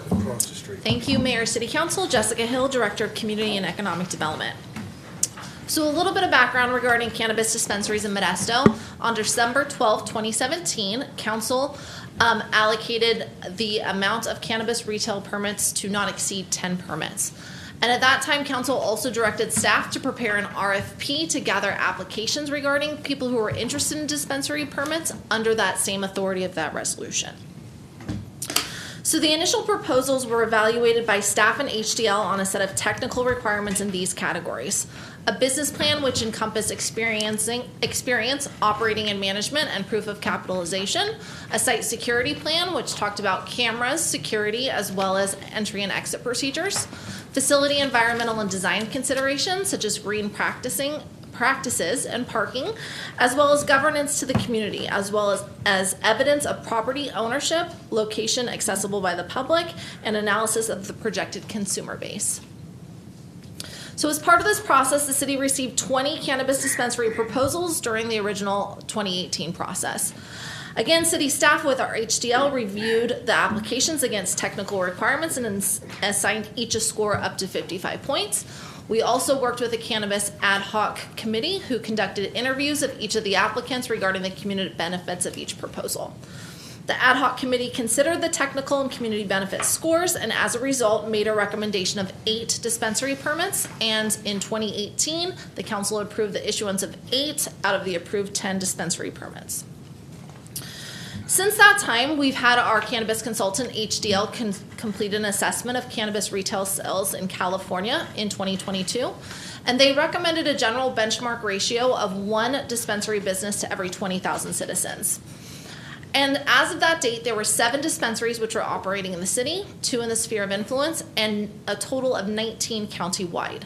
And with the countywide numbers, the results resulted in a 1 dispensary serving about 19,750 residents in Stanislaus County. So of the 35 counties analyzed, Stanislaus ranked 16 in cannabis retailers per capita, while also ranking 5th in the sales per capita. So the map above shows the regional map of all the licensed cannabis retailers in Stanislaus County as of the date of HDL's report. And then this area map shows the 8 licensed cannabis retail dispensaries within the Modesto city limits.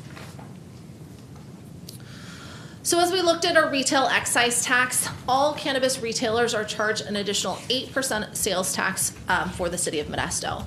And the revenue and sales peaked from January 2019 through May 2021, and following that time have consistently declined 1 to 7% on a monthly basis, with a decrease over the last 3 fiscal years. And so for reference, in fiscal year 2021, we totaled $5.5 million, and in 2023, it was $2.8 million in sales. What we have done is put fiscal year 2024 numbers, but this is based on through April, and so we do anticipate this number to go up probably around that 2.8, maybe up to $3 million for this year. So since dispensary permits are limited by council resolution, city staff has received multiple inquiries regarding the remaining dispensary permits from stakeholders. Some of those stakeholders include those who had applied in the 2018 process, new businesses looking to come to Modesto, as well as our Cannabis Equity Program and stakeholders associated with that. So a little bit of overview of our Cannabis Equity Program. The City of Modesto pledged participants will be eligible for direct technical assistance workshops and grants to assist them with payment for business startup costs necessary to become an operational commercial cannabis business. And so the Cannabis Equity participants can receive a business both in non-dispensaries as well as dispensaries. So some cities in California have released cannabis retail permits to equity-only participants, and some of those include both the City of Oakland and City of Sacramento. To date, we've received 6 applications to participate in our pledge program, and all of those 6 applications has indicated interest in both dispensaries and non-dispensaries within the City of Modesto. So a little bit more of detail of our cannabis equity program. To receive grant funding, we must have an owner who has at least 51% ownership who meets our pledge program criteria. They must have completed the technical assistance workshops, and they must have an active both dispensary or non-dispensary permit submitted to the City of Modesto. Some eligible expenses include rent, legal costs, regulatory fees, accounting, and insurance. And then staff, as well as the Cannabis Committee, had recommended issuing 70,000 grants for up to 4 equity business owners. Grant recipients are not limited to a single cannabis business type. And what we've also provided is average year 1 business expenses for all types of cannabis businesses. So as you've seen, to open a cannabis retail business, it costs about $850,000, and to open a non-dispensary, it costs about $550,000. So all of our equity participants who do receive grant funding would also have to receive other sorts of funding to help support their business. We did some research of other cannabis equity programs within the state of California, and there's been 884 total licenses issued, and 24% of them are commercial retail. And so as you can see, there's 327 that's been able to open in cultivation, 126 in manufacturing, 179 in distribution, and that 212 in the retail storefront. So with that, I'm happy to answer any questions regarding the proposal, or our recommendation is before you. All right, does council have any questions of staff? Councilmember Wright. Yeah, thank you, Mayor. My understanding, we've had 1 dispensary that's gone out of business. Is that correct? So at this time, we do have 8 current cannabis dispensary businesses within the city. We do have 1 pending ownership change for a cannabis dispensary business, but right now we have none that have released their Well, I think permit. that ownership change was primarily due to the lack of business, that the one cannabis shop was not, lack of business, that they didn't make enough money to stay in business. So I think they end up selling their business because of low sales. Am I correct there or not? We are hearing that for some of the dispensaries, so we have approved 1 full ownership change that I think you're referring to, and we do have a second one pending, and a lot of the concerns from owners were the business. Now, we've seen a decrease in sales in the cannabis, correct? Correct. Yeah. I voted no on this in our cannabis committee, and I think we have 10 really that are in the city influence. 2 of those are county, but they're right in the city influence. Of course, a lot of our county pockets are around the city. So I think we've hit our limit when it comes to the retail side. Thank you. Councilmember Ricky. Thanks, Mayor. Did our consultant HDL, did they include the illegal outlets in their studies? They focus strictly on those that were approved cannabis retailers. And so we know that we've got probably dozens of illegal outlets in the city currently. So I think to make decisions on legal outlets with the amount of illegal product that's being sold, and also massively impacting our tax revenue, I think we need to be careful about making those decisions until we get the illegal distribution under control. All right, thank you. I think that's all I got. All right, thank you. Councilmember Escudia-Brayton. Thank you. So the item before us is to determine whether we will move forward with making available 1 of the 2 remaining permits, dispensary permits, correct? Correct. Okay. So that being said, we do have funding in approximately in the range of $350,000 afforded to us by the state for the cannabis equity program, correct? Correct. Okay, so that you made a recommendation for distribution of 4 grants, 70,000 each grant, and that could be used for any business type, cultivation, manufacturing, distribution, correct? Correct. Okay, so if a vote of yes, it would make the assumption that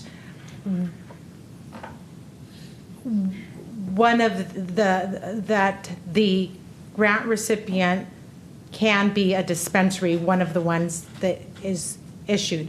But if it doesn't, if a vote of no today on the agenda item, that funding would be spread evenly to the other cannabis business types.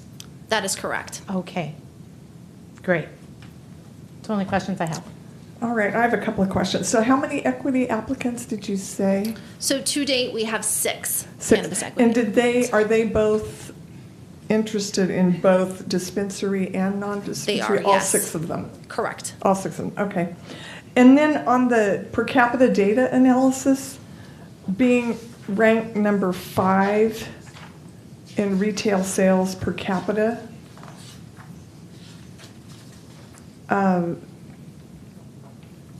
what does that mean exactly? That we're selling more? Correct. I mean, fifth So- out of in the state of California?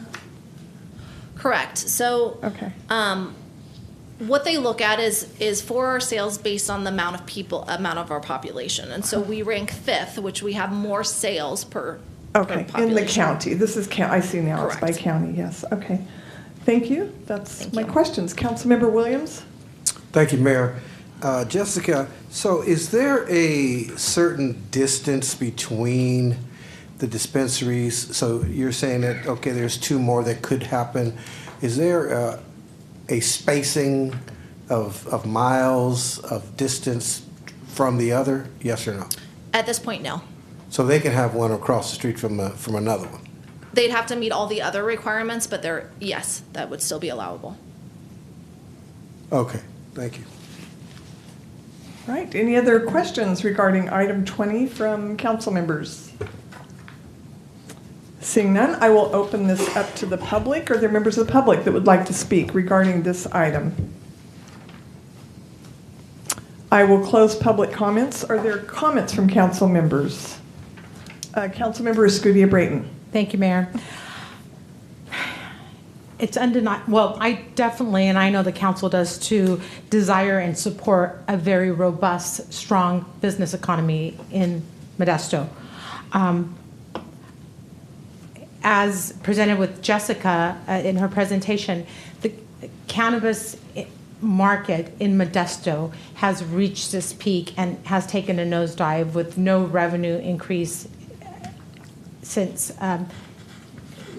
its peak.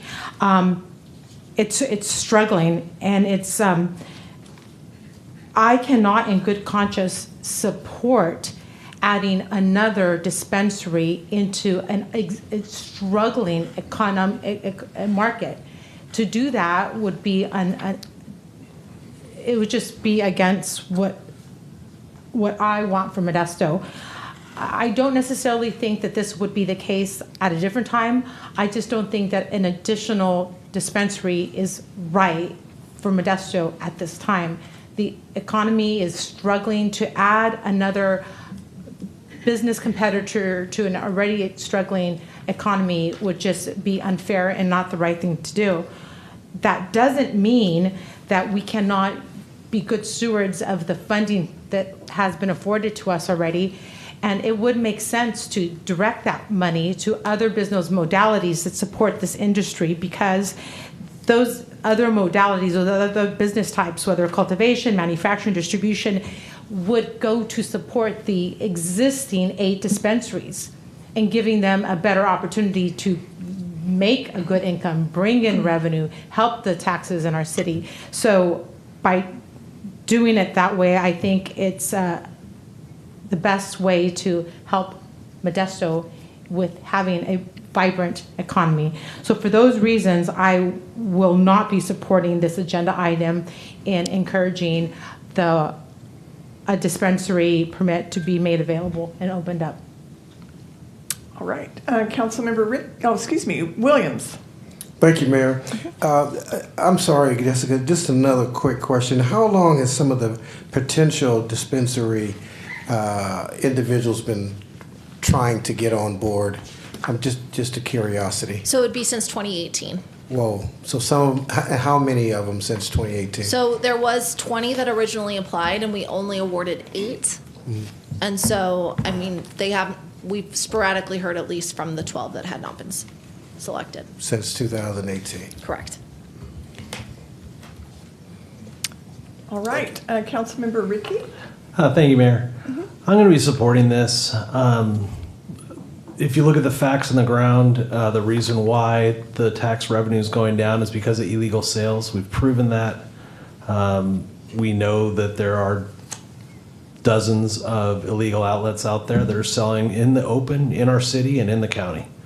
And so as long as we have those outlets there, we're going to have our legal outlets struggle. I do not think that because of all these illegal outlets, we should be taking the opportunity away from our equity program to start a business and to get going and make something happen for people that have really been trying for years and years and haven't had that opportunity.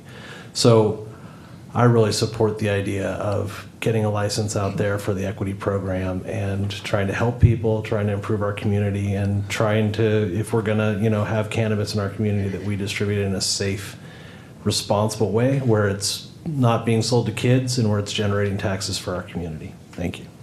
You're welcome. Councilmember Bavaro. I had a question for the director.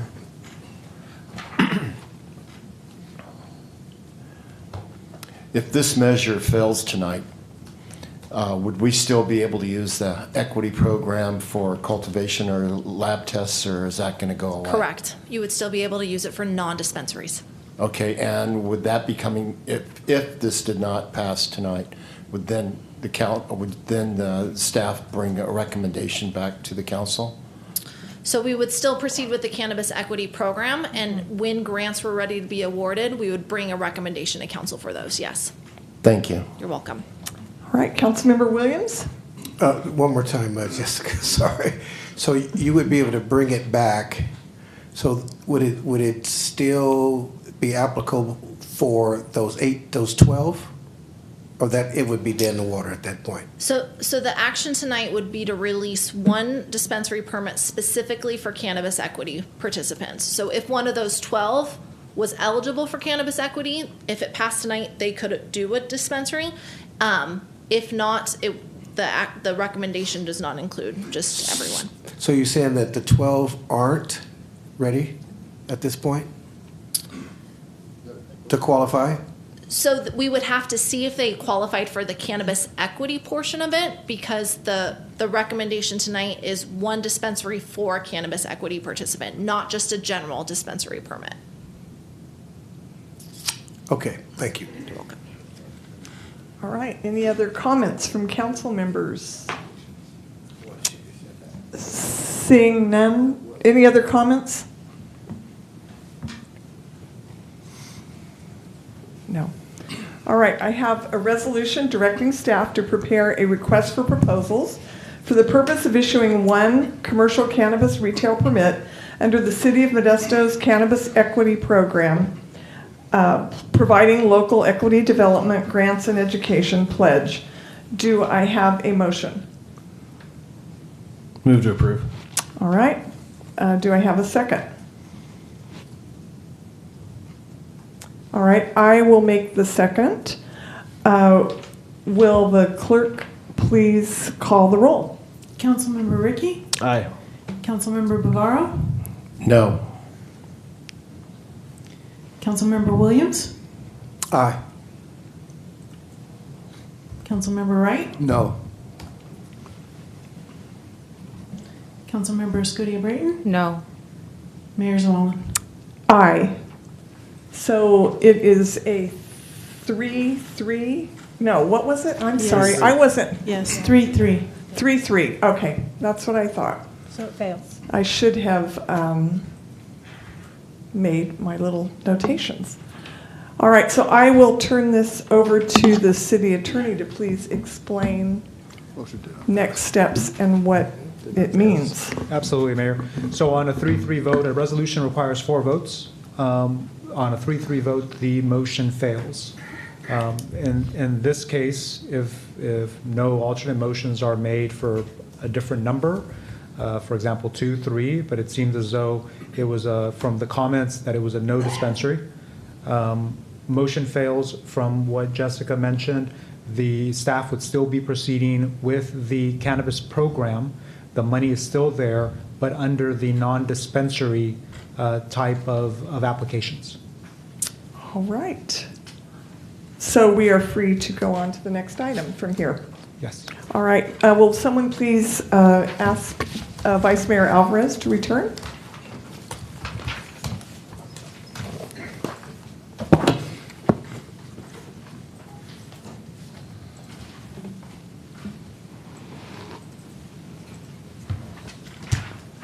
All right, next is item 21. Consider and review the draft budget as submitted by the city manager with the mayor's final budget modifications and combining the documents into the proposed budget for fiscal year 2024-25 and noticing a public hearing to be held on June 4th, 2024 for council's consideration and adoption of the fiscal year 2024-25 proposed budget and related actions. So we will have a staff report. Thank you, Mayor, City Council. Steve Christensen, Budget Manager. I'm glad we got to this when we did because I have a very long 300-slide presentation that we're going to pass. No, I'm just kidding. So this is the Mayor's final budget modifications and combining of the budgets into the fiscal year 2024-25 proposed budget. So as an introduction, this is really a procedural step that is outlined in the city charter, and that's section 1303. And I say it's a procedural step in the entirety of the budget process. So you can see the requirements set forth by the charter. The mayor is to prepare and deliver her final budget modifications to the draft budget at least 45 days prior to the new fiscal year. And then following the receipt of that final budget modification message, council can consider and review any changes and make recommendations with that resulting document being the proposed budget. After that, we'll ask council to set a hearing date for public hearing for the proposed budget, and that will require a notice to be published not less than 10 days prior to the hearing. And then once that hearing is set, at that time of the public hearing,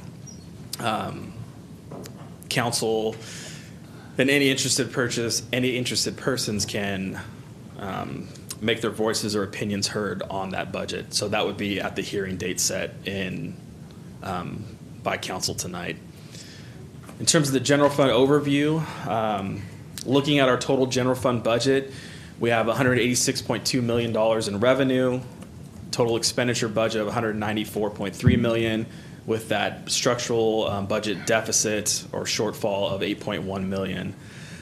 You can see on the slide some of the adjustments that were included for the general fund. These are non-Measure H adjustments, so they are adding expenditure budget to the general fund.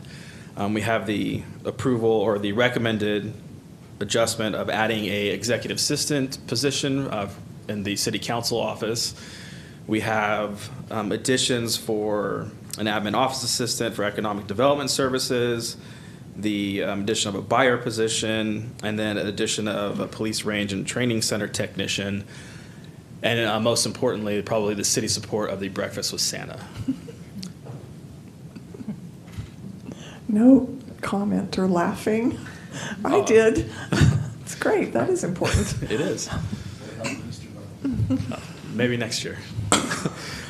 So on a breakdown of the proposed non-general fund, this is the remaining funds in the city across all the areas. So we have our enterprise funds for water, wastewater, storm drain. We have our internal service funds, things like fleet, the employee benefits fund, liability insurance, joint powers authority funds, the parking fund, center plaza fund, and so forth. In total, the non-general fund areas are $343 million. The total overall city operating budget is $579 million. Looking at the Measure H spending plan, which is also something that is recommended as part of this proposed budget, you can see the breakdown in terms of funding. So we're including new spending on new programs of $22.2 million. We have ongoing Measure H spending of $10.9 million.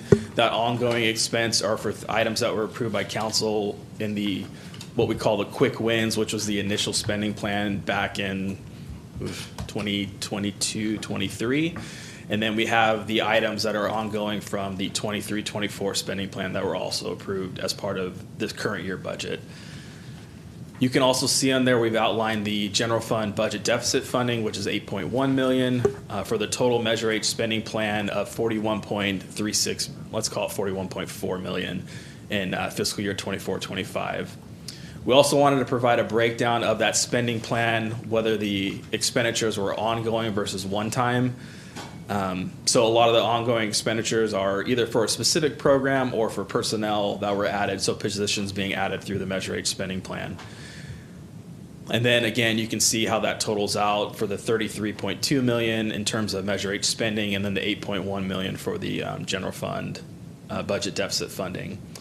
The bottom chart there is really just showing a breakdown of the spending that has been approved, whether it was through that initial spending plan, through the current 23-24 spending plan, or what we're proposing in 24-25. And it's breaking it down by the categories that those different programs or personnel that were added would fall under,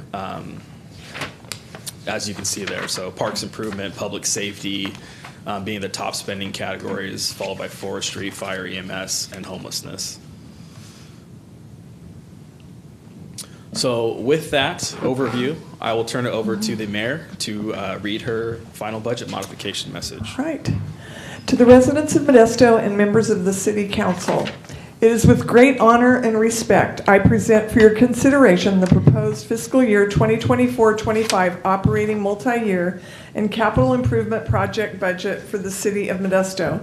This budget reflects a coordinated effort between the City Council, City Manager, City staff, and myself, and is guided by the policies and priorities set forth in the city's strategic plan.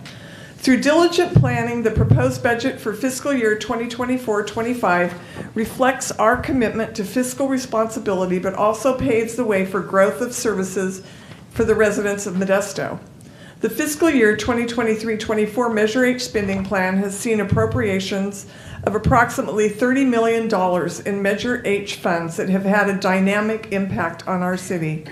Park improvements are being made. Public safety is being addressed with additional positions and resources being added to the police department. Emergency medical services are being enhanced with additional funding for equipment and personnel in the fire department. Forestry work is being completed throughout the city, helping to reduce the city's pruning cycle and removal of tree stumps. Progress is being made in the city's homelessness efforts with significant funding for bridge housing being approved by the council. These things and more would not be possible without the funding provided by Measure H.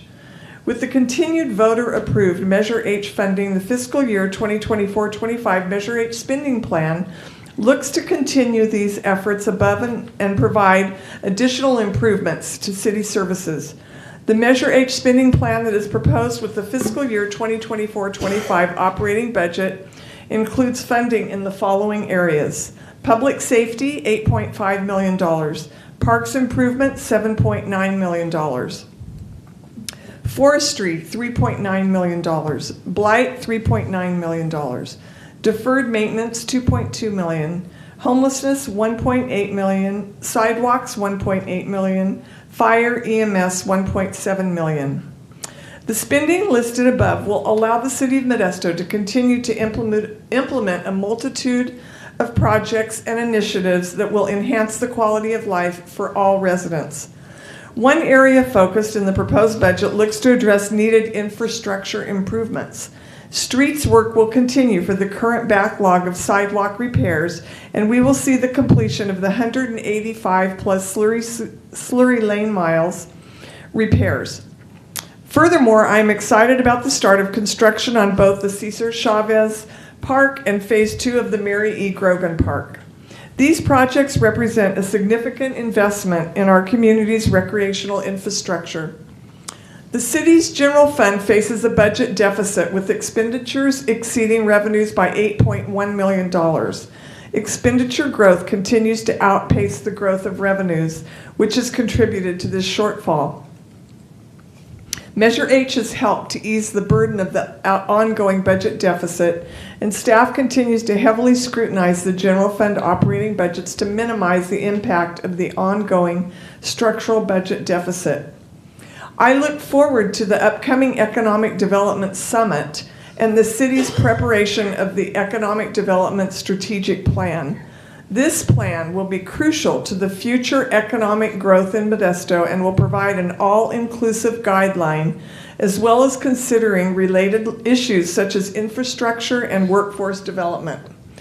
Defining the future economic growth opportunities and potential partnerships will be key in making Modesto prosperous for years to come. As mayor, the charter dictates that I prepare and deliver to the council any final budget modifications to the draft budget. At this time, I have no modifications and recommend that the draft budget, which has been a coordinated effort between the council members, city staff, and myself, be moved forward for approval by the council in June as the proposed budget. I look forward to working with my fellow council members and the many individuals and organizations across the city to continue addressing important issues like public safety, homelessness, economic development, and blight. These are complicated issues that will need coordinated efforts to make a positive impact, and the city will continue to do its part to usher innovative ideas forward, making continual improvements in these areas. One of the most inspiring aspects of this budget and budgets going forward is the incredible impact they will have on our community, thanks in large part to the additional sales tax revenue generated by Measure H. This revenue infusion is not merely a financial windfall, it is a testament to the confidence our residents have in the direction we are heading. It is a clear indication that when we come together as a community, there is no limit to what we can achieve. I would like to thank our council, staff, and community for the continual support I have received as mayor of our city and for all that has been done to improve the quality of life in Modesto. I sincerely appreciate you all. As mayor, I am filled with hope and excitement for what lies ahead. Together, let us embrace this opportunity to shape a future Modesto that is even brighter than we dare to imagine. Thank you. Thank you, Mayor. So before I move on to the staff recommendations, I'd be happy to answer any questions that you might have. All right. Any questions from council members? Councilmember Bavaro. Thank you, Mayor. A couple questions. On the council agenda report, page 2, where it's, on Measure H, the chart that we have here on Measure H for fiscal year 24-25, you have public safety, $8.4 million, and fire and EMT, $1.7. Was there a reason why you separated fire from public safety? That's just to coincide with when we had the ballot measure that was proposed for the Measure H sales tax. There was a list of suggested expenditures for that sales tax. So it's just keeping with the categories that were outlined in that ballot measure. Can you explain Measure H administrative support? What is that? So that's a category for, again, adding these different programs and across the different areas for parks improvements and so on. There's a level of administrative support that had to be increased to kind of sustain those programs going forward. So it's for positions like admin analyst. We have some funding in there for the marketing of Measure H and things like that. Okay. Where it says on page 3 of council agenda report, total Measure H spending $33.2 million. And then if you hit the link, it takes you to the budget book, page 28. and it says 22.2 million. I heard you mention that the 10.9 million is ongoing. It's a carryover, correct? Correct. So those are the ongoing expenditures that had already been approved either through that initial spending plan or the current Measure H spending plan for 23-24. Okay, so if we add the 22.2, the carryover 10.9, 33.2 in the 24-25 fiscal year, then our deficit of 8.1 from the general fund. From the general fund, that totals 41.3 million, and everything adds up. Correct. Which is good. It's supposed to add up. I hope so. So while I was on page 28, I noticed. Can you explain what your meaning is on movement? It has, for the Modesto Police Department, movement of 5 CSO positions to Measure H, and then it has movement to Traffic Safety Division, and then movement to 9 police officers. What do you mean by movement? So those are positions, and in the case of traffic safety, the program moving over into Measure H. Those were things that, had we not received Measure H, those were probably the first things that would have been reduced in terms of reductions that the city would have to make to balance the general fund without Measure H. And then the idea of moving them over is that these are areas that will be enhanced by Measure H in the future, in future spending plans. So that the total comes up to about 3.7 million. So that would have just added to the deficit if we'd have carried that whole thing over. It would have been like 11 million. Correct. Yeah. And so we'd had 5 CSO officers to consider either cutting or looking at other areas. So Measure H is preserving these positions, plus other positions that we're bringing on. So you did a great job on this. It was great reading. Thank you. Oh, thank you. All right, any other questions from council members on this item? I will open this up to the public. Are there any members of the public that would like to come forward regarding item 21? Welcome. Okay.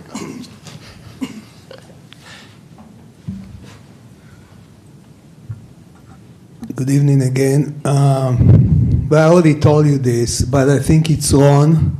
It's wrong to pass a budget with a deficit. And I don't want to hear that it's the money going to programs that covered under Measure H. Because like I told you, what you're going to do next year when there'll be a deficit of maybe $28 or $33 million. And we all know what happened in Sacramento. Just not too long ago, they had a surplus of $125 billion. Now they have a deficit of $80 billion. They tell you different numbers, but the truth is $80 billion. And your responsibility, I don't think that when the public vote for Measure H, they figure that every time money going to cover deficit. I think your responsibility is to tell the budget manager to take all the city department heads, sit together with them, and try to cut $8.1 million. And I'm sure it can be done. And I tell you what, just after last meeting, one of you told me to trust you guys, and it won't happen. We won't have a deficit of $28 or $32 million. But I tell you what, the times that I trust the government tell me something and keep up with it, that time long time ago. And your job is to pass budget with no deficit. Because today it's 8 million, 8.1, and next year I want to see what, and trust me, I know what I'm saying. And there's no big difference between $8.1 million deficit to $28 million deficit. And you need to think about it. And you don't, and who says that you have to spend every penny on Measure H because the deficit? You know what? Maybe next year there'll be some very important subject that you need that money to spend on, and you won't have it.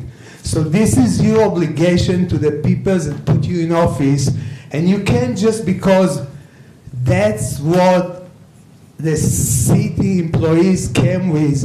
It's okay to once a while to say no, to ask tough questions, and not just to vote because they told you that this is what it is. Thank you.